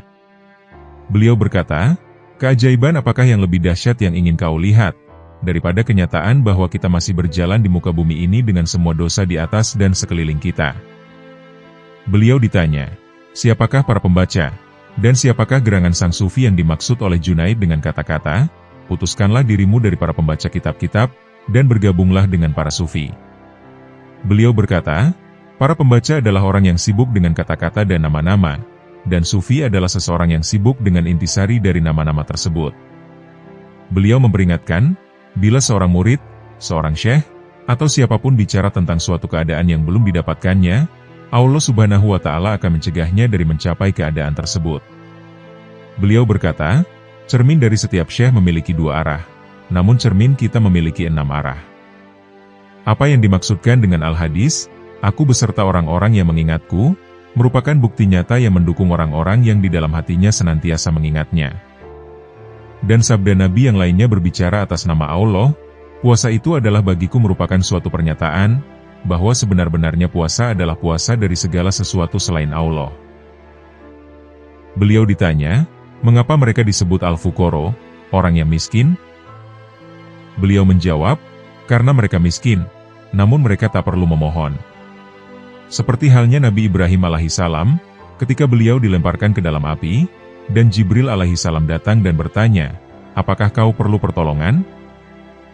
Maka dijawabnya, aku tak perlu meminta sesuatu, Dia Maha Tahu keadaanku. Kemiskinan merupakan pertanda penghancuran dan penghapusan atribut-atribut kebendaan. Beliau pernah ditanya, siapakah si miskin itu? Tak seorang pun menjawabnya, dan beliau kemudian berkata, si miskin adalah orang yang di dalamnya selalu berjuang, dan di luarnya selalu berada dalam ketenangan. Amatlah penting bagi para pengikut, bila dia merasa bingung terhadap apa yang diucapkan atau dilakukan syekhnya dan tak dapat memahami alasannya, untuk bersabar dan menjalankannya, dan tak menjadi curiga. Bila dia seorang pemula, dia mungkin bertanya, namun bila dia seorang murid, dia tak punya alasan untuk bertanya dan harus tetap bersabar. Dengan apa yang belum dia pahami. Adalah tak mungkin untuk meraih cinta dari hamba-hamba Allah Subhanahu wa Ta'ala, hingga engkau keluar dari dirimu sendiri. Dalam thariqat kita, terdapat 3 kategori adab. Yang pertama adalah adab karimah terhadap Allah yang Maha Kuasa dan Maha Tinggi. Adab ini mengharuskan murid untuk menyempurnakan ibadahnya, baik secara eksternal maupun internal, menjauhi semua larangannya, dan menjalankan segala apa yang telah diperintahkannya, dan meninggalkan segala sesuatu selain Allah. Yang kedua adalah adab karimah terhadap Nabi Muhammad SAW. Adab ini mengharuskan murid untuk membumbung tinggi pada keadaan yang disebutkan dalam ayat In kuntum tuhibbun Allah fattabi'uni. Bila kamu ingin mencintai Allah, maka ikutilah aku. Pukul 3.31. Dia harus mengikuti semua keadaan Rasulullah. Dia harus tahu bahwa Rasulullah adalah jembatan antara Allah dengan makhluknya dan bahwa segala sesuatu di bumi ini berada di bawah perintahnya yang mulia. Yang ketiga adalah adab karimah terhadap para syekh. Adab ini merupakan suatu keharusan bagi setiap pencari. Para syekh merupakan penyebab dan alat untuk mengikuti jejak Rasulullah SAW. Adalah suatu kewajiban bagi para pencari, baik dalam kehadiran mereka maupun dalam ketidakhadirannya, untuk menjalankan perintah-perintah dari syekh tersebut. Sangatlah penting untuk meluruskan niat, karena niat itu dari dunia gaib, bukan dari dunia materi. Untuk alasan tersebut, Ibnu Sirin, sang penulis buku Tabir Mimpi, beliau tidak berdoa pada sholat jenazah Hasan al-Basri. Beliau berkata, bagaimana aku dapat berdoa, ketika niatku belum mencapaiku dan menghubungkanku dengan yang gaib? Niat sangatlah penting, karena dia terdiri atas 3 huruf, yaitu Nun, yang melambangkan nur Allah, cahaya Allah. Huruf Ya, yang melambangkan tangan Allah, dan huruf Ha, yang melambangkan hidayat Allah, atau bimbingan Allah. Jadi, niat adalah hembusan jiwa. Allah Subhanahu wa Ta'ala menciptakan aku untuk menghancurkan kehidupan materialistik, tetapi orang-orang menginginkan aku untuk membangun kehidupan materialistik mereka. Hamba-hamba Allah menanggung beban penciptaan, agar semua ciptaan belajar darinya. Allah Subhanahu wa Ta'ala melihat pada hati aulianya dengan cahaya-cahayanya, dan siapapun yang berada di sekeliling wali itu dia akan mendapat berkah dari cahaya tersebut. Syekh harus mengetahui tingkatan muridnya dalam 3 kategori, yaitu di masa lalu, masa kini, dan masa depan, agar dia dapat menaikkan makomnya. Siapapun yang melakukan baiat dengan kita, mengikuti kita, dan mencintai kita, apakah dia dekat atau jauh, dimanapun dia berada, bahkan jika dia berada di timur dan kami di barat, kami memeliharanya dengan aliran cinta, dan memberinya cahaya dalam kehidupan sehari-harinya. Dari kehadiran Al-Azizan, ada 2 metode zikir, yaitu zikir hafi, atau zikir dalam hati, dan zikir zahar, atau zikir keras. Aku menyukai zikir dalam hati karena dia lebih kuat dan lebih bijaksana. Izin untuk melakukan zikir harus diberikan oleh orang yang sempurna, agar bisa mempengaruhi orang yang menggunakannya, sebagaimana halnya panah dari seorang yang ahli memanah lebih baik daripada panah yang dilepaskan dari busur orang biasa. Kesadaran akan waktu berarti memperhatikan ketenangan seseorang, dan mengecek kecenderungan seseorang kepada kelalaian. Para pencari harus mengetahui berapa banyak waktu yang dihabiskan untuk bergerak menuju kematangan spiritual, dan harus mengenal di tempat apa dia telah sampai dalam perjalanannya menuju hadirat ilahi. Para pencari harus membuat kemajuan dengan segala usahanya. Dia harus menghabiskan seluruh waktunya untuk satu tujuan, yaitu sampai di makom cinta ilahi dan hadirat ilahi. Dia harus menjadi sadar, bahwa dalam segala usahanya dan dalam segala tindakannya, Allah akan menyaksikan sampai sedetail-detailnya. Para pencari harus membuat catatan mengenai tindakan dan niatnya setiap hari dan setiap malam, dan menganalisa tindakannya setiap jam, setiap detik, dan setiap saat. Jika semuanya baik, dia bersyukur kepada Allah atas nikmat tersebut. Jika tindakannya buruk, dia harus bertaubat, dan memohon ampun kepada Allah Subhanahu wa Ta'ala. Penerus beliau, Grand Syekh kita, Syekh Abdullah Ad-Dagestani, beliau menceritakan hal berikut dalam ceramahnya. Suatu ketika, dalam salah satu meditasiku, Syekh Syarafuddin mendatangiku, dan beliau berkata mengenai kebesaran dan keistimewaan Syekh Naqsyabandi. Beliau memujinya, dan mengatakan bagaimana Syekh Naqsyabandi akan memberikan perantaraan di hari pembalasan. Beliau berkata, jika seseorang melihat mata Syekh Naqsyabandi, dia akan melihat mata beliau berputar, bagian yang putih di hitam, dan bagian yang hitam di putih. Beliau bermaksud menyimpan kekuatan spiritualnya untuk hari pembalasan, dan tidak menggunakannya di dunia ini. Pada hari pembalasan, Syekh Naqsyabandi akan mengeluarkan cahaya dari mata kanannya, cahaya itu lalu mengelilingi banyak orang dalam perkumpulannya, dan masuk kembali ke mata kirinya. Siapapun yang berada dalam lingkaran itu akan masuk surga, dan terhindar dari neraka. Beliau akan mengisi keempat surga dengan perantaraannya itu. Ketika beliau sedang melukiskan peristiwa besar itu, aku menyaksikan panorama yang kuat, di mana aku menyaksikan peristiwa hari pembalasan dan melihat Syekh Naqsyabandi mengeluarkan cahaya, dan beliau menyelamatkan orang-orang. Ketika aku sedang mengamati hal itu, aku merasakan cinta yang sangat dalam kepada Syekh Naqsyabandi, lalu aku berlari menuju beliau dan mencium tangannya. Kemudian panorama itu menghilang, dan Syekhku pergi.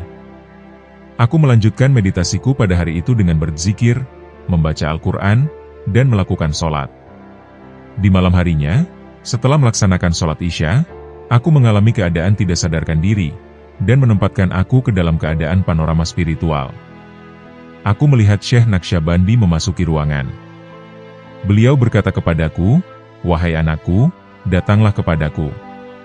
Kemudian rohku meninggalkan jasad, dan aku melihat tubuhku berada di bawahku dan tidak bergerak. Aku lalu menemani Syekh Naqsyabandi, kami menjelajahi ruang dan waktu, bukan dengan kekuatan melihat. Lalu kami mencapai tempat yang dilihat itu, tetapi dengan kekuatan di mana ketika kami baru memikirkan suatu tempat, kami tiba di tempat itu. Selama 3 malam dan 4 hari non-stop, kami melakukan perjalanan dengan cara ini. Sudah menjadi kebiasaan dalam meditasiku, ketika aku menginginkan makanan dan minuman sehari-hari, aku tinggal mengetuk pintu. Mendengar ketukan dari lantai bawah, istriku akan membawakan makanan dan minuman untukku. Hari pertama dia tidak mendengar ketukan, hari kedua juga begitu. Akhirnya dia merasa sangat khawatir dan membuka pintu, dan menemukan aku terbaring di sana tanpa gerakan. Dia berlari menuju Syekh Syarafuddin, dan berkata, "Mari dan lihatlah anakmu, dia terlihat seperti orang yang sudah meninggal." Beliau berkata kepadanya, "Dia tidak meninggal, kembalilah, dan jangan berbicara kepada siapapun, sebab dia akan kembali." Setelah 3 hari dan 4 malam menempuh perjalanan dengan kekuatan yang luar biasa, Syekh Naqsyabandi berhenti. Beliau berkata, "Tahukah kamu siapa yang tampak di cakrawala itu?" "Tentu saja aku tahu, tetapi untuk menghormati guru, aku berkata, 'Wahai guruku, engkaulah yang paling tahu.'" Lalu ketika orang itu mendekat, beliau berkata, "Sekarang apakah kamu mengenalinya?" Aku berkata lagi, "Engkau lebih tahu wahai guruku, walaupun saat itu aku melihat itu adalah Syekhku Syarafuddin." Beliau berkata, "Itu adalah Syekhmu, Syekh Syarafuddin. Dan tahukah kamu siapa makhluk yang berada di belakangnya?" Saat itu beliau menunjuk kepada suatu makhluk raksasa, yang ia lebih besar daripada gunung yang paling tinggi di bumi ini, yang saat itu beliau tarik dengan sebuah tali. Untuk menghormatinya aku berkata lagi, "Engkau paling tahu wahai Syekhku." Beliau berkata, "Itu adalah setan, dan Syekhmu diberi kekuasaan atasnya, dan belum ada orang yang diberi otorisasi semacam itu sebelumnya. Sebagaimana setiap wali diberi kekuasaan atas sesuatu yang khusus, begitu pula Syekhmu.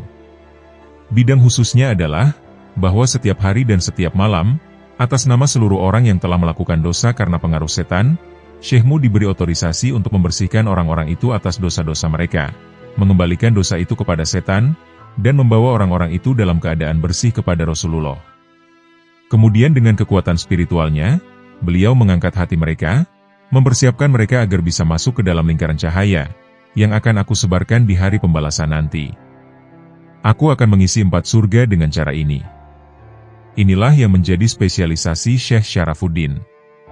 Selain itu, orang-orang yang tidak termasuk dalam keempat surga tersebut, mereka akan memasuki perantaraan Syekh Syarafuddin, dengan seizin Rasulullah yang telah diberi kekuatan ini oleh Allah. Ini adalah kekuasaan yang luar biasa, yang telah diberikan kepada Syekh Syarafuddin. Ketika beliau merantai leher setan, beliau membatasi pengaruh dosa di bumi ini. Kemudian beliau berkata, "Kamu menanam benih cinta yang ada di hatimu. Seperti halnya kincir air yang mengairi sepetak sawah, tetapi tidak bisa mengairi 2 petak sawah, dan cinta yang kamu tumbuhkan terhadap Syekhmu seharusnya hanya untuk Syekhmu. Jika kamu membaginya untuk 2 orang Syekh, mungkin cinta itu tidak akan mencukupi, seperti halnya kincir air yang tidak bisa mengairi 2 petak sawah. Jangan berikan hatimu kebebasan untuk pergi ke sana kemari. Cintamu akan mencapaiku melalui mata rantai emas, dan akan berlanjut kepada Rasulullah. Janganlah membagi 2 cintamu untuk kami berdua." Sebelumnya, tak seorang wali pun yang diberi otorisasi seperti yang diberikan kepada Syekhmu untuk umat Nabi Muhammad, untuk seluruh umat manusia. Engkau harus menjadi awas akan dirimu. Jika engkau mengikuti syariah, maka engkau harus bersyukur kepada Allah Subhanahu wa Ta'ala. Bila tidak, maka engkau harus memohon ampun. Bagi seorang pencari, yang penting dalam keadaan ini adalah menjaga periode waktu terkecil, agar ia tetap aman. Dia harus menjaga dirinya, dan menilai apakah setiap saat dalam hidupnya dia dalam hadirat Allah, ataukah dia dalam hadirat egonya. Syekh Naqsyabandi berkata, "Engkau harus mengevaluasi bagaimana engkau menghabiskan waktumu, apakah dalam kehadiran ataukah dalam kelalaian." Kesadaran akan jumlah hitungan zikir, berarti para pencari yang sedang berzikir harus memperhatikan bilangan zikir yang tepat, yang diperlukan dalam zikir hafi. Menjaga hitungan zikir ini bukan untuk perhitungan itu sendiri, tetapi demi menjaga hati agar tetap aman dari pikiran buruk, dan untuk meningkatkan konsentrasi dalam usaha mencapai jumlah pengulangan yang telah ditetapkan oleh Syekh secepat mungkin. Pilar zikir melalui perhitungan adalah untuk membawa hati kepada hadirat ilahi yang disebutkan dalam zikir tersebut, dan tetap menghitung satu demi satu, untuk membawa perhatian seseorang kepada realitas, bahwa setiap orang membutuhkan Dia yang Maha Esa, yang tanda-tanda kebesarannya tampak pada setiap makhluk. Syekh Naqsyabandi berkata, memperhatikan jumlah zikir adalah langkah pertama dalam tahap mendapatkan pengetahuan surgawi, atau ilmu laduni. Ini berarti perhitungan itu mengantarkan seseorang untuk mengenali, bahwa hanya satu yang dibutuhkan dalam hidup. Semua persamaan matematis memerlukan nomor satu. Semua makhluk membutuhkan zat yang Maha Esa. Kesadaran akan hati berarti mengarahkan hati para pencari menuju hadirat ilahi, di mana dia tidak akan melihat yang lain kecuali yang paling dicintainya. Hal itu berarti untuk mengalami manifestasinya, atau tajjali dalam semua keadaan.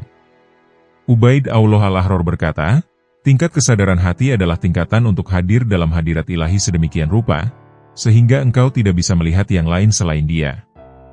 Dalam situasi demikian, seseorang memusatkan tempat zikirnya dalam hati, sebab inilah pusat kekuatan. Semua pikiran dan inspirasi, baik maupun buruk, jatuh dan muncul satu demi satu, berputar dan mengalir, bergerak di antara terang dan gelap, dalam perputaran yang konstan, di dalam hati. Zikir diperlukan untuk mengontrol dan mengurangi gejolak dalam hati. Syekh Naqsyabandi berkata, ketika Rasulullah bersabda, porsi umatku yang ditakdirkan untuk api neraka, adalah seperti porsi Ibrahim alaihissalam yang ditakdirkan untuk api Namrud. Beliau memberi kabar gembira tentang penyelamatan bagi umatnya, sebagaimana Allah Subhanahu wa Ta'ala telah menggariskan penyelamatan untuk Ibrahim alaihissalam, ya narukuni bardan wasalaman ala Ibrahim, wahai api, jadilah dingin, dan jadilah keselamatan bagi Ibrahim, Quran Surat Al-Anbiya, ayat 69.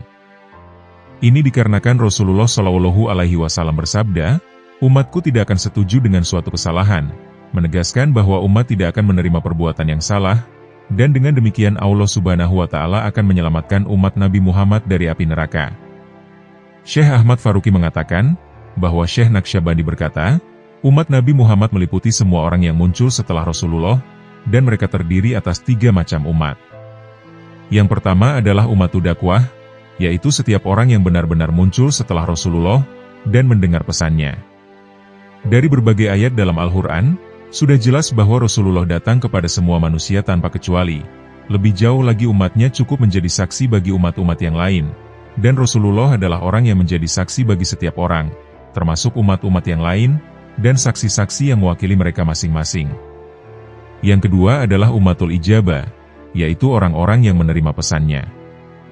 Yang ketiga adalah umatul mutaba'ah, yaitu orang-orang yang menerima pesan, dan mengikuti jejak Rasulullah Shallallahu Alaihi Wasallam. Semua golongan umat Rasulullah Shallallahu Alaihi Wasallam tersebut akan selamat. Jika mereka tidak diselamatkan melalui amalnya, mereka akan diselamatkan melalui perantaraan Rasulullah Shallallahu Alaihi Wasallam. Hal ini sebagaimana sabda beliau, perantaraanku adalah untuk para pendosa besar di antara umatku. Beliau berkata, apa yang dimaksud dengan hadis Rasulullah, as-sholatu mirojul mukmin, sholat adalah miroj bagi orang yang beriman. Hal ini adalah indikasi yang jelas mengenai tingkatan sholat yang sejati, di mana orang-orang yang sholat naik ke hadirat ilahi, dan padanya terdapat manifestasi rasa hormat yang mendalam, kepatuhan dan kerendahan hati, di mana hatinya mencapai keadaan kontemplasi melalui sholatnya. Ini akan mengantarkannya kepada suatu panorama dari rahasia ilahi. Hal ini adalah deskripsi mengenai sholatnya Rasulullah Shallallahu Alaihi Wasallam dalam sirah atau sejarah hidupnya. Dikatakan bahwa ketika Rasulullah mencapai keadaan tersebut, orang-orang di luar kota pun dapat mendengar suara yang berasal dari dadanya, yang menyerupai dengungan lebah. Salah satu ulama di Bukhara bertanya kepada beliau, bagaimana seorang hamba mencapai hadirat ilahi dalam sholatnya? Beliau menjawab, dengan memakan dari hasil jerih payahmu sendiri, dan dengan mengingat Allah dalam sholat dan di luar sholatmu, dalam setiap penyucian diri, dan dalam setiap peristiwa hidupmu. Syekh Salah, seorang pelayan Syekh Naqsyabandi melaporkan. Suatu ketika Syekh Naqsyabandi berkata kepada para pengikutnya, suatu hubungan antara hatimu dengan sesuatu selain Allah, hal itu adalah hijab terbesar bagi seorang pencari. Setelah itu beliau membaca bait puisi berikut, hubungan dengan selain Allah adalah hijab terkuat, dan meninggalkannya adalah jalan pembuka bagi suatu pencapaian. Segera setelah beliau membacakan bait tersebut, terlintas dalam benakku bahwa beliau merujuk pada hubungan antara iman dan penyerahan diri pada kehendak ilahi. Beliau menoleh kepadaku, tertawa dan berkata, "Apakah engkau tidak mendengar apa yang dikatakan oleh Halaj? Aku menolak agama Allah, dan penolakan itu adalah wajib bagiku, meskipun tampak menyeramkan bagi kebanyakan muslim." Wahai Syekh Salah, apa yang terlintas dalam benakmu, bahwa hubungan itu adalah dengan iman dan Islam, itu bukanlah hal yang penting. Yang penting adalah iman sejati, dan iman sejati bagi orang yang benar adalah membuat hatinya menyangkal apapun selain Allah. Itulah yang membuat Halaj berkata, "Aku menyangkal agamamu, dan penyangkalan itu adalah wajib bagiku, meskipun tampak menyeramkan bagi muslim." Hatinya Halaj tidak menginginkan yang lain kecuali Allah. Tentu saja Halaj tidak menyangkal imannya dalam Islam, tetapi beliau menekankan bahwa hatinya hanya terkait kepada Allah saja. Jika Halaj tidak menerima segala sesuatu selain Allah, bagaimana mungkin orang mengatakan bahwa sebenarnya beliau menyangkal agama Allah? Pernyataannya tentang realitas kesaksiannya mencakup segalanya, dan membuat kesaksian muslim yang awam menjadi mainan anak-anak. Syekh Salah melanjutkan, Syekh Naqsyabandi berkata, "Hamba-hamba Allah tidak bangga dengan apa yang mereka lakukan, mereka melakukannya karena cinta kepada Allah semata."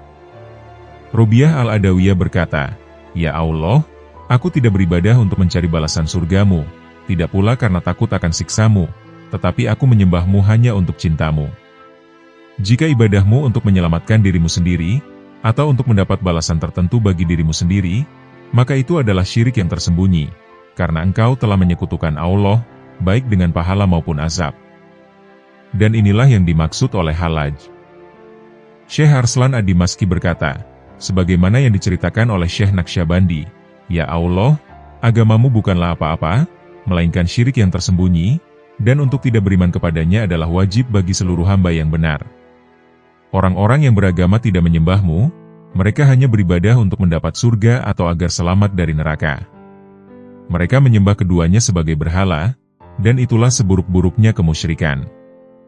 Engkau telah berkata, Men yakfur bitaguti wa yu'min billahi, faqad istamsaka bilurwatil wuthqa. Barang siapa yang ingkar terhadap taghut, berhala, dan beriman kepada Allah, maka sesungguhnya ia telah berpegang kepada pegangan tali yang kokoh." Quran Surat Al-Baqarah, ayat 256. Untuk ingkar kepada berhala-berhala ini dan beriman kepadamu, adalah wajib bagi orang-orang yang benar.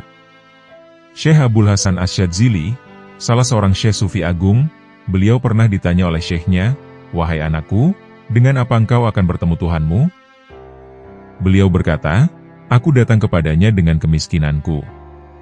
Syekhnya lalu menjawab, "Wahai anakku, jangan kau ulangi lagi hal ini, sebab ini adalah berhala terbesar, karena engkau masih mendatanginya dengan sesuatu.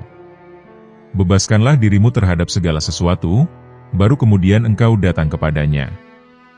Para fuqaha, para ahli hukum Islam, dan pemegang ilmu eksternal, mereka memegang teguh pada perbuatan mereka, dan dengan dasar tersebut mereka mengembangkan konsep pahala dan azab.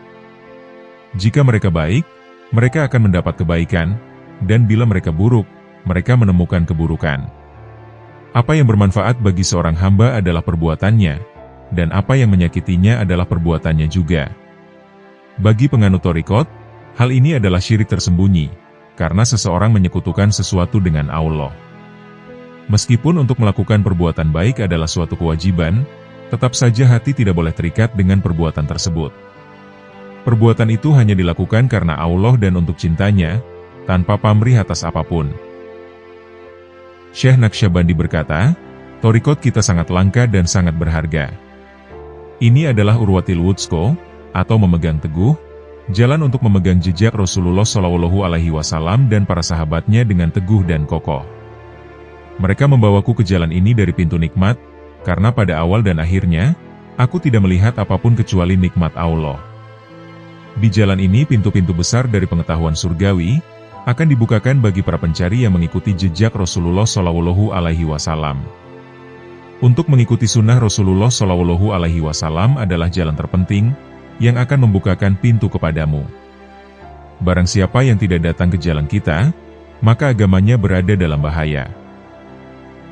Beliau pernah ditanya, "Bagaimana seseorang datang ke jalanmu?" Beliau menjawab, "Dengan mengikuti sunnah Rasulullah SAW." Kami telah membawa penghinaan dalam jalan ini, dan sebagai balasannya Allah Subhanahu wa Ta'ala memberkati kita dengan kemuliaannya. Beberapa orang berkata tentang beliau, bahwa kadang-kadang beliau terlihat arogan. Beliau berkata, kami bangga karena dia adalah Tuhan kami, yang memberi kami dukungannya. Beliau berkata, untuk mencapai rahasia keesaan kadang-kadang mungkin, tetapi untuk meraih rahasia pengetahuan spiritual, atau makrifat, itu adalah sangat sulit sekali. Pengetahuan spiritual bagaikan air, dia mengambil warna dan bentuk cangkirnya. Pengetahuan Allah Subhanahu wa Ta'ala begitu luar biasa, sehingga berapapun yang kita ambil, itu hanya seperti sebuah tetes dalam samudra yang maha luas. Dia bagaikan taman yang sangat luas, berapapun yang kita pangkas, seolah-olah kita hanya memangkas sekuntum bunga saja. Syekh Naqsyabandi berada dalam tingkatan tertinggi, dalam menolak keinginan terhadap dunia ini. Beliau mengikuti jalan yang soleh, terutama dalam hal tata cara makannya. Beliau mengambil segala jenis pencegahan, sehubungan dengan makanannya. Beliau hanya mau makan dari barli yang ditanamnya sendiri. Beliau akan memanennya, menggilingnya, membuat adonan, menanak, dan memanggangnya sendiri. Semua ulama dan para pencari di masanya membuat jalan mereka menuju rumahnya, agar mereka bisa makan di mejanya, dan mendapatkan berkah dari makanannya. Beliau mencapai suatu kesempurnaan dalam hal penghematan. Di musim dingin, beliau hanya meletakkan selembar karpet tua di lantai rumahnya, dan ini tidak memberi perlindungan dari udara dingin yang menusuk. Di musim panas, beliau meletakkan tikar yang sangat tipis di lantai. Beliau mencintai orang yang miskin dan membutuhkan. Beliau mendorong para pengikutnya untuk mencari nafkah dengan cara yang halal, yaitu dengan membanting tulang. Beliau mendorong mereka untuk membagikan uangnya kepada fakir miskin. Beliau memasak untuk fakir miskin, dan mengundang mereka untuk makan bersama. Beliau melayani mereka dengan tangannya sendiri yang suci, dan mendorong mereka agar tetap berada di hadirat Allah. Jika salah seorang di antara mereka memasukkan makanan ke dalam mulutnya dengan cara yang tidak baik, beliau akan menegurnya, melalui pandangan spiritualnya terhadap apa yang telah mereka lakukan, dan mendorong mereka untuk tetap ingat kepada Allah ketika sedang makan. Beliau mengajarkan, bahwa salah satu pintu yang paling penting menuju ke hadirat Allah adalah makan dengan kesadaran. Makanan memberikan kekuatan bagi tubuh, dan makan dengan kesadaran memberikan kesucian bagi tubuh. Suatu saat beliau diundang ke sebuah kota bernama Ghaziat, di mana salah seorang muridnya telah menyiapkan makanan baginya. Ketika mereka duduk untuk makan, beliau tidak menyentuh makanannya. Hal itu tentu membuat sang tuan rumah menjadi terkejut. Syekh Naqsyabandi berkata, wahai anakku, aku ingin tahu bagaimana engkau menyiapkan makanan ini. Sejak engkau membuat adonan dan memasaknya, sampai engkau menyajikannya, engkau berada dalam keadaan marah. Makanan ini bercampur dengan kemarahan itu. Jika kita memakan makanan itu, setan akan menemukan jalan untuk masuk melaluinya, dan menyebarkan seluruh sifat buruknya ke seluruh tubuh kita. Ketika diundang makan oleh raja, semua orang makan, kecuali Syekh Naqsyabandi. Hal ini mendorong Syekhul Islam pada saat itu, Qutb ad-Din, untuk bertanya, wahai Syekh kami, mengapa engkau tidak makan? Syekh Naqsyabandi berkata, aku mempunyai seorang hakim tempat aku berkonsultasi. Aku bertanya kepadanya, dan hakim itu berkata kepadaku, wahai anakku, mengenai makanan ini terdapat dua kemungkinan. Jika makanan ini tidak halal, dan engkau tidak makan, bila kelak engkau ditanya engkau dapat mengatakan, aku datang ke meja seorang raja, tetapi aku tidak makan, maka saat itu engkau akan selamat karena engkau tidak makan. Tetapi bila engkau makan, dan engkau ditanya, maka apa yang akan kau katakan, maka kelak engkau tidak akan selamat. Pada saat itu, Qutb ad-Din begitu terkesan dengan kata-kata ini, dan tubuhnya mulai bergetar. Beliau harus meminta izin kepada raja untuk menghentikan makannya. Raja sangat heran dan bertanya, apa yang harus kita lakukan dengan semua makanan ini? Syekh Naqsyabandi berkata, jika ada keraguan mengenai kesucian makanan ini, lebih baik berikan kepada para fakir miskin. Kebutuhan mereka akan makanan akan membuatnya halal bagi mereka. Sebagian besar hari-harinya dijalani dengan berpuasa. Jika seorang tamu mendatanginya, dan beliau mempunyai sesuatu yang bisa ditawarkan kepadanya, maka beliau akan duduk menemaninya, membatalkan puasanya, dan makan bersamanya. Beliau berkata kepada para pengikutnya, bahwa para sahabat Rasulullah Shallallahu Alaihi Wasallam biasa melakukan hal yang sama. Syekh Abdul Hasan Al-Harqoni berkata dalam bukunya, Prinsip-prinsip Thariqat dan prinsip-prinsip dalam raih makrifat, jagalah keharmonisan dengan para sahabat, tetapi tidak dalam berbuat dosa. Ini berarti bahwa jika engkau sedang berpuasa, lalu ada seseorang yang berkunjung sebagai teman, maka engkau harus duduk bersamanya, dan makan bersamanya, demi menjaga adab dalam berteman dengannya. Salah satu prinsip dalam puasa atau ibadah lainnya, adalah menyembunyikan apa yang dilakukan oleh seseorang. Jika seseorang membukanya, misalnya dengan berkata kepada tamunya bahwa dia sedang berpuasa, maka kebanggaan bisa masuk ke dalam dirinya, sehingga hal itu akan menghancurkan puasanya. Inilah alasan dibalik prinsip tersebut. Suatu hari, beliau diberikan seekor ikan yang telah dimasak sebagai hadiah. Di sekitarnya terdapat banyak orang miskin, di antara mereka terdapat seorang anak yang sangat soleh dan sedang berpuasa. Syekh Naqsyabandi memberikan ikan itu kepada orang-orang miskin, dan mengatakan kepada mereka, silakan duduk dan makan.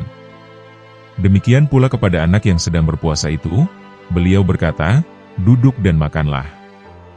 Namun anak itu menolak, dan beliau berkata lagi, batalkan puasamu, dan makanlah.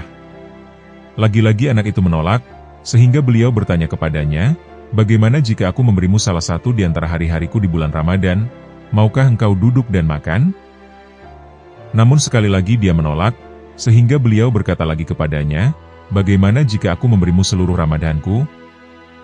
Namun masih saja dia menolak, sehingga beliau berkata lagi, Bayazid Al-Bistami pernah suatu kali dibebani orang sepertimu. Dan sejak saat itu, anak itu terlihat berpaling, dan lebih memilih mengejar kehidupan duniawi. Dia kemudian tidak pernah berpuasa dan tidak pernah beribadah lagi. Insiden yang dirujuk oleh Syekh Naqsyabandi, terjadi ketika Syekh Abu Turab An-Naqsyabandi mengunjungi Bayazid Al-Bistami. Saat itu pelayan beliau menawarkan makanan, dan Abu Turab berkata kepada pelayan itu, datanglah ke sini, duduk dan makan bersamaku. Pelayan itu menolak, tidak, aku sedang berpuasa. Beliau berkata, makanlah, dan Allah akan memberimu pahala puasa selama 1 tahun. Namun dia tetap saja menolaknya. Beliau berkata lagi, ayo makan, dan aku akan berdoa kepada Allah, agar dia memberimu pahala 2 tahun puasa. Kemudian Hadrat Bayazid berkata, tinggalkan dia, Allah tidak lagi memeliharanya. Hari-hari berikutnya, kehidupannya menjadi semakin buruk, dan dia akhirnya menjadi seorang pencuri. Keadaan Syekh Naqsyabandi berada di luar jangkauan untuk dilukiskan, dan tingkat pengetahuannya pun tidak dapat dilukiskan. Salah satu keajaiban terbesarnya adalah eksistensinya itu sendiri. Beliau sering menyembunyikan tindakannya, dengan tidak memperlihatkan kekuatan ajaibnya.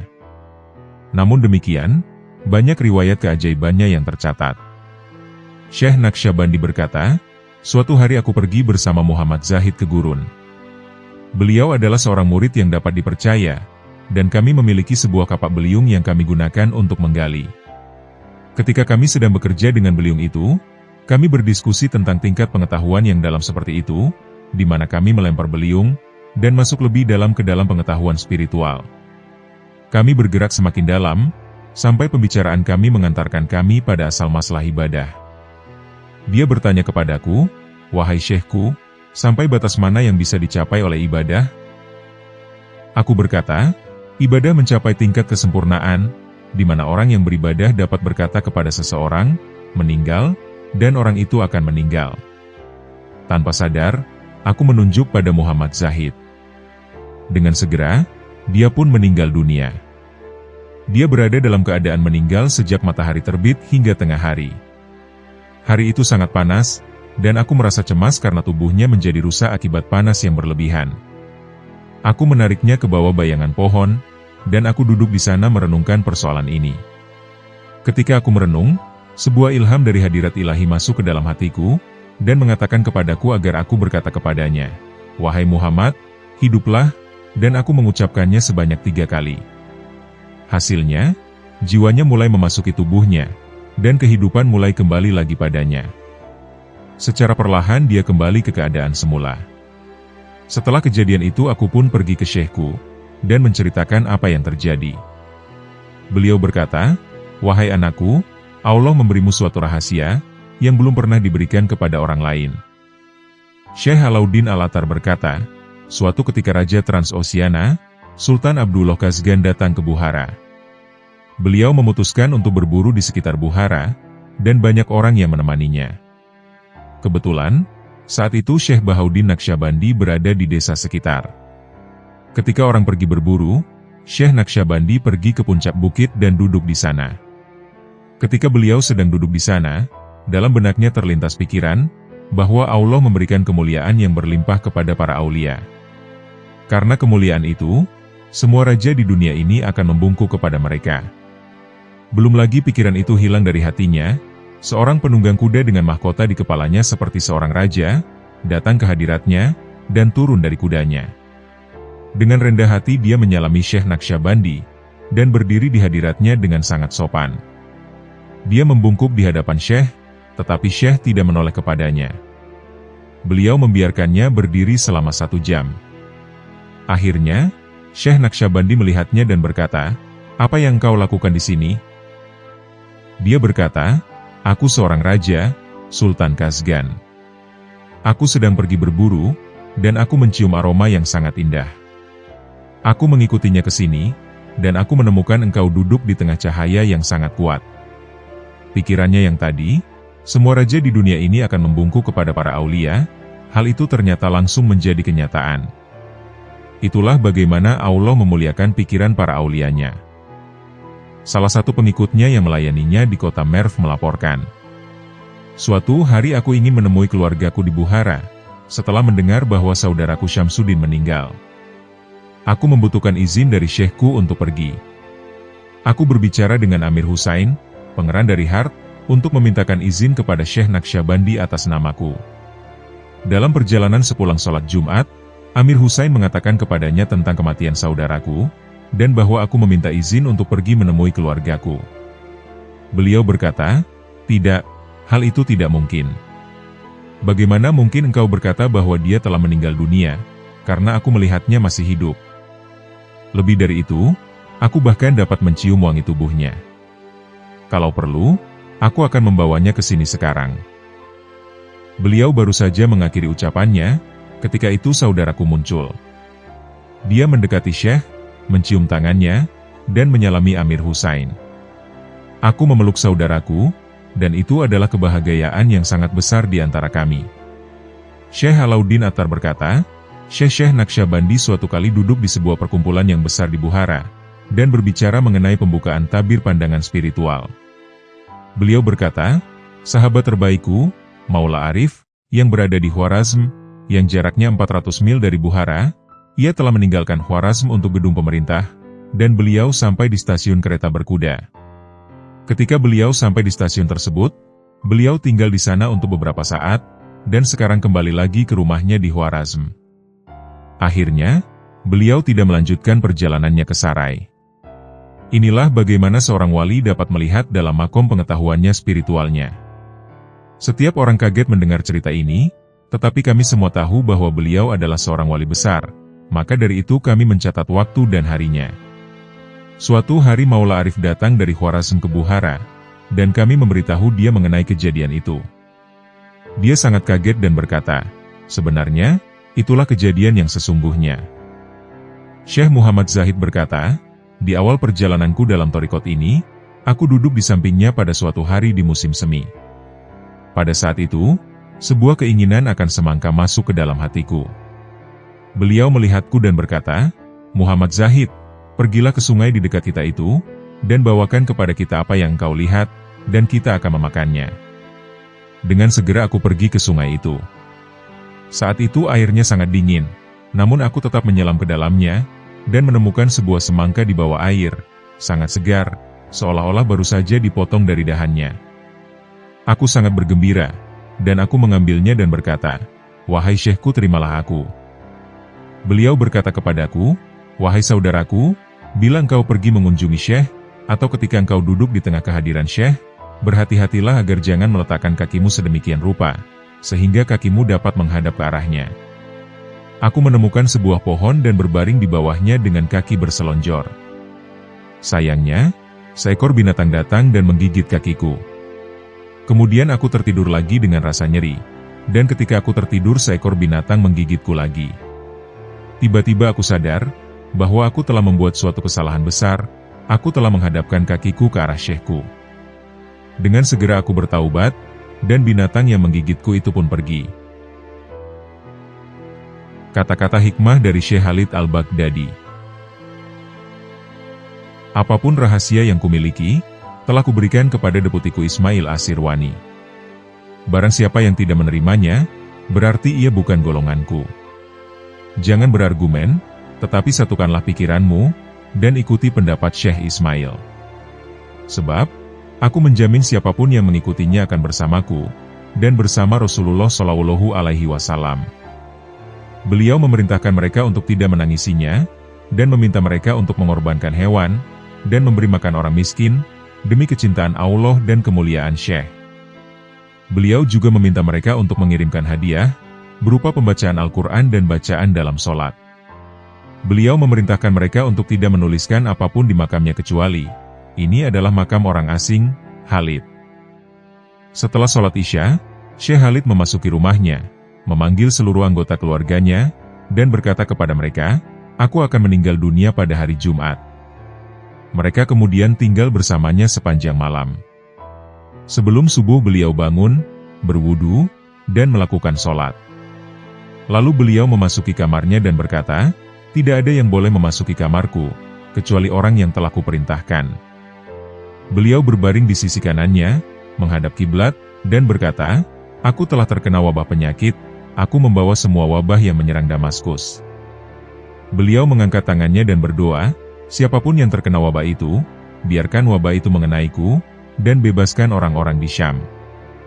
Hari Kamis pun tiba, dan seluruh khalifahnya memasuki kamarnya.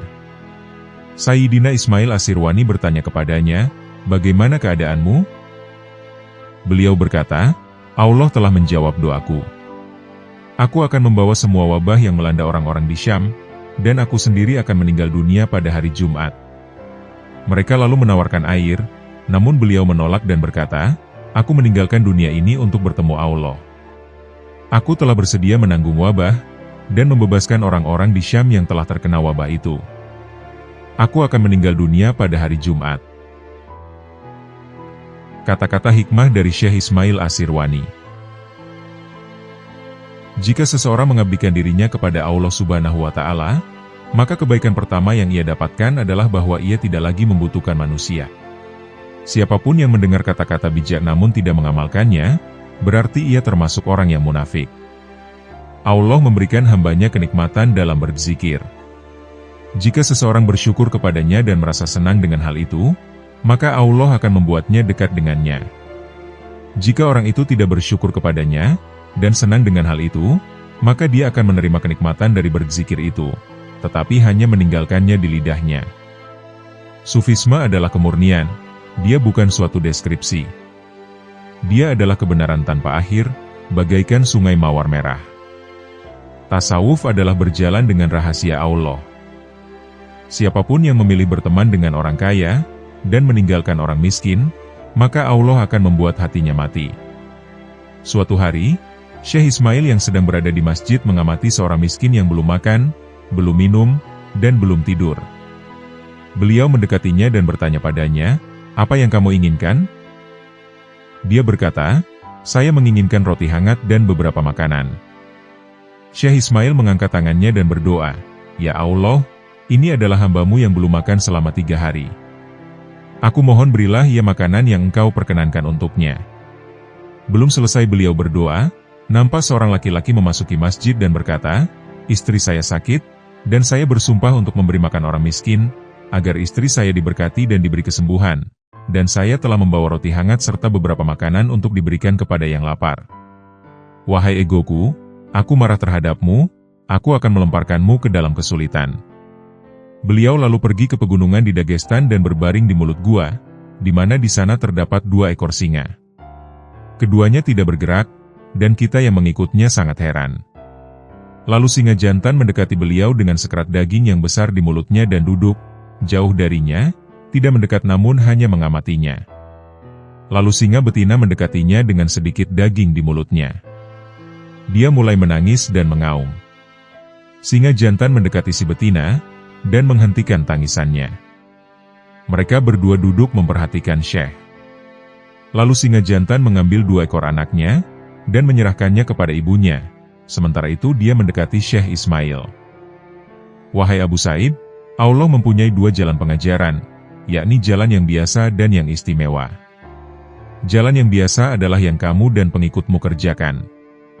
Yang istimewa, mari ikutlah bersamaku, dan aku akan menunjukkannya. Mereka lalu mengikutinya sampai tiba di sebuah sungai. Beliau berkata, ini adalah jalan Allah, lalu beliau menyeberang sungai itu, dan menghilang. Aku akan datang padanya, dan menanyakan hal yang sangat sulit untuk mengujinya, apakah beliau sanggup menjawabnya atau tidak. Aku mendekatinya, dan beliau melihatku.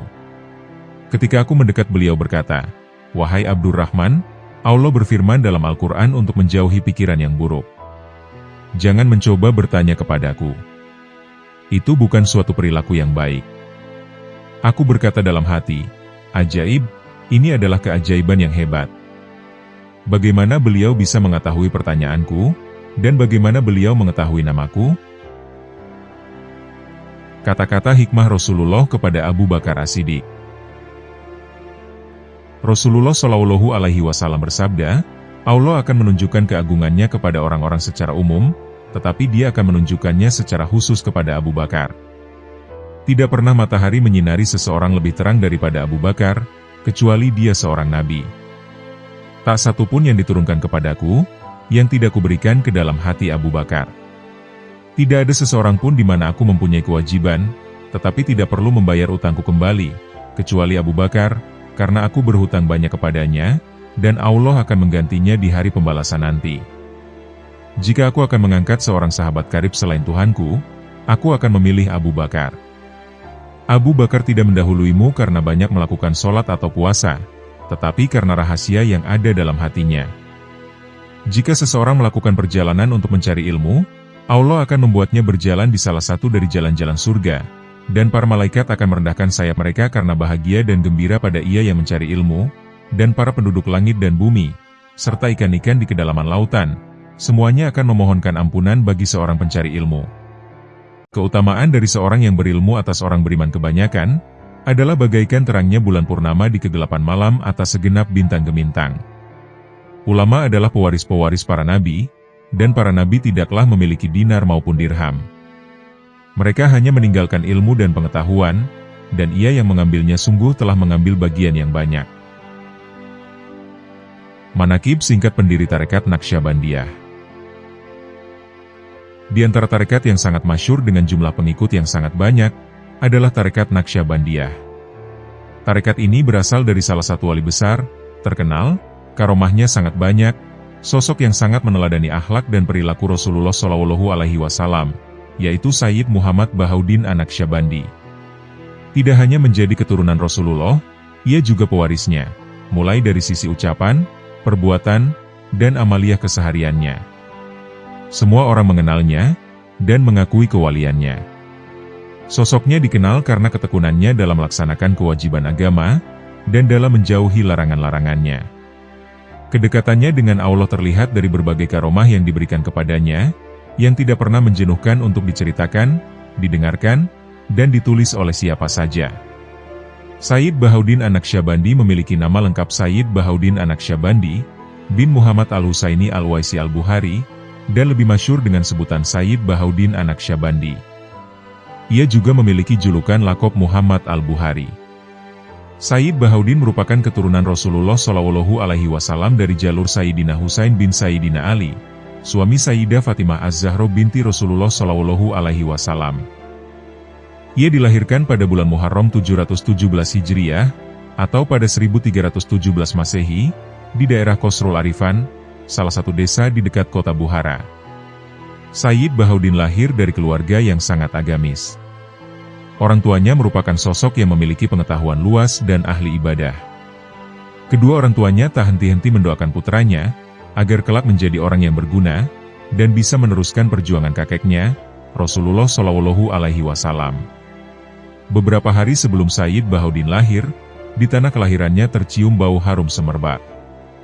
Bau harum ini tercium ketika Syekh Muhammad Baba Syamasi, seorang wali besar dari desa Samas Buhara, yang mana beliau dan murid-muridnya melewati desa tersebut, dan beliau kemudian mengatakan, "Bau harum yang kita cium sekarang ini, datang dari seorang laki-laki yang akan lahir di desa ini."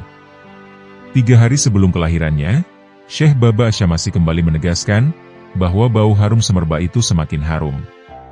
Setelah Sayyid Bahaudin anak Syabandi lahir, ia segera dibawa oleh ayahnya menuju Syekh Baba Syamasi, untuk mendapatkan doa dan keberkahan darinya. Sesampainya di sana, ia sangat gembira melihat siapa yang datang kepadanya, dan kemudian Syekh Baba Syamasi berkata, "Sungguh aku menerima bayi ini sebagai anakku." Kemudian ia memberi kabar gembira kepada murid-muridnya, bahwa bayi ini akan menjadi imam pada masanya. Apa yang disampaikan Syekh Baba Syamasi akhirnya menjadi kenyataan. Sayyid Bahaudin anak Syabandi tumbuh menjadi sosok dengan penguasaan ilmu yang sangat luas. Namun, yang sangat masyhur darinya adalah ilmu tarekat, di mana ia menjadi pelopor tarekat Naqsyabandiyah. Adapun pokok ajaran Syekh Bahaudin anak Syabandi dalam ajarannya, ia meletakkan rumusan-rumusan dasar untuk mendekatkan diri kepada Allah, dengan cara berzikir kepadanya. Ia mengajarkan, bahwa menjauh dari keramaian manusia untuk mendekat kepada Allah, dan menjadikan batin hanya murni kepada Allah, sekalipun raga bersama manusia, menjadi ajaran pokok dalam tarekatnya, sebagaimana disebutkan berikut ini. Sayyid Bahaudin, beliau pernah ditanya perihal tarekatnya. Kemudian ia berkata, menyendiri dalam keramaian, menghadapkan batin kepada Allah Al-Haq, dan menghadapkan badan pada makhluk. Dalam hal ini, terdapat isyarat firman Allah dalam Quran Surat An-Nur ayat 37. Orang yang berdagangan tidak melalaikannya dari mengingat Allah.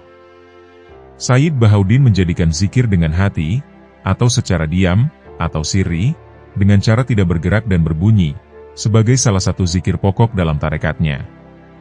Ia juga meletakkan kemurnian zikir dan ibadah hanya karena Allah Subhanahu wa Ta'ala semata. Hal ini sebagaimana tergambar dalam doa-doanya yang diajarkan kepada para muridnya. "Wahai Tuhanku, Engkaulah yang kumaksud dan ridhomu yang kuharapkan." Terdapat beberapa nasihat-nasihat Sayyid Bahaudin anak Syabandi yang perlu diingat dan diamalkan oleh orang-orang yang sedang menuju Allah, khususnya pengikutnya dalam tarekat Naqsyabandiyah. Di antara nasihatnya adalah sebagai berikut. Saya menemukan sebuah metode yang paling dekat menuju Allah Subhanahu wa Ta'ala, yaitu melawan hawa nafsu.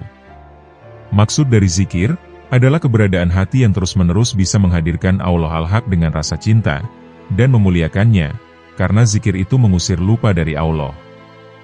Demikian profil singkat Sayyid Bahaudin anak Syabandi, sang pendiri tarekat Naqsyabandiyah, yang namanya sangat terkenal seantero dunia.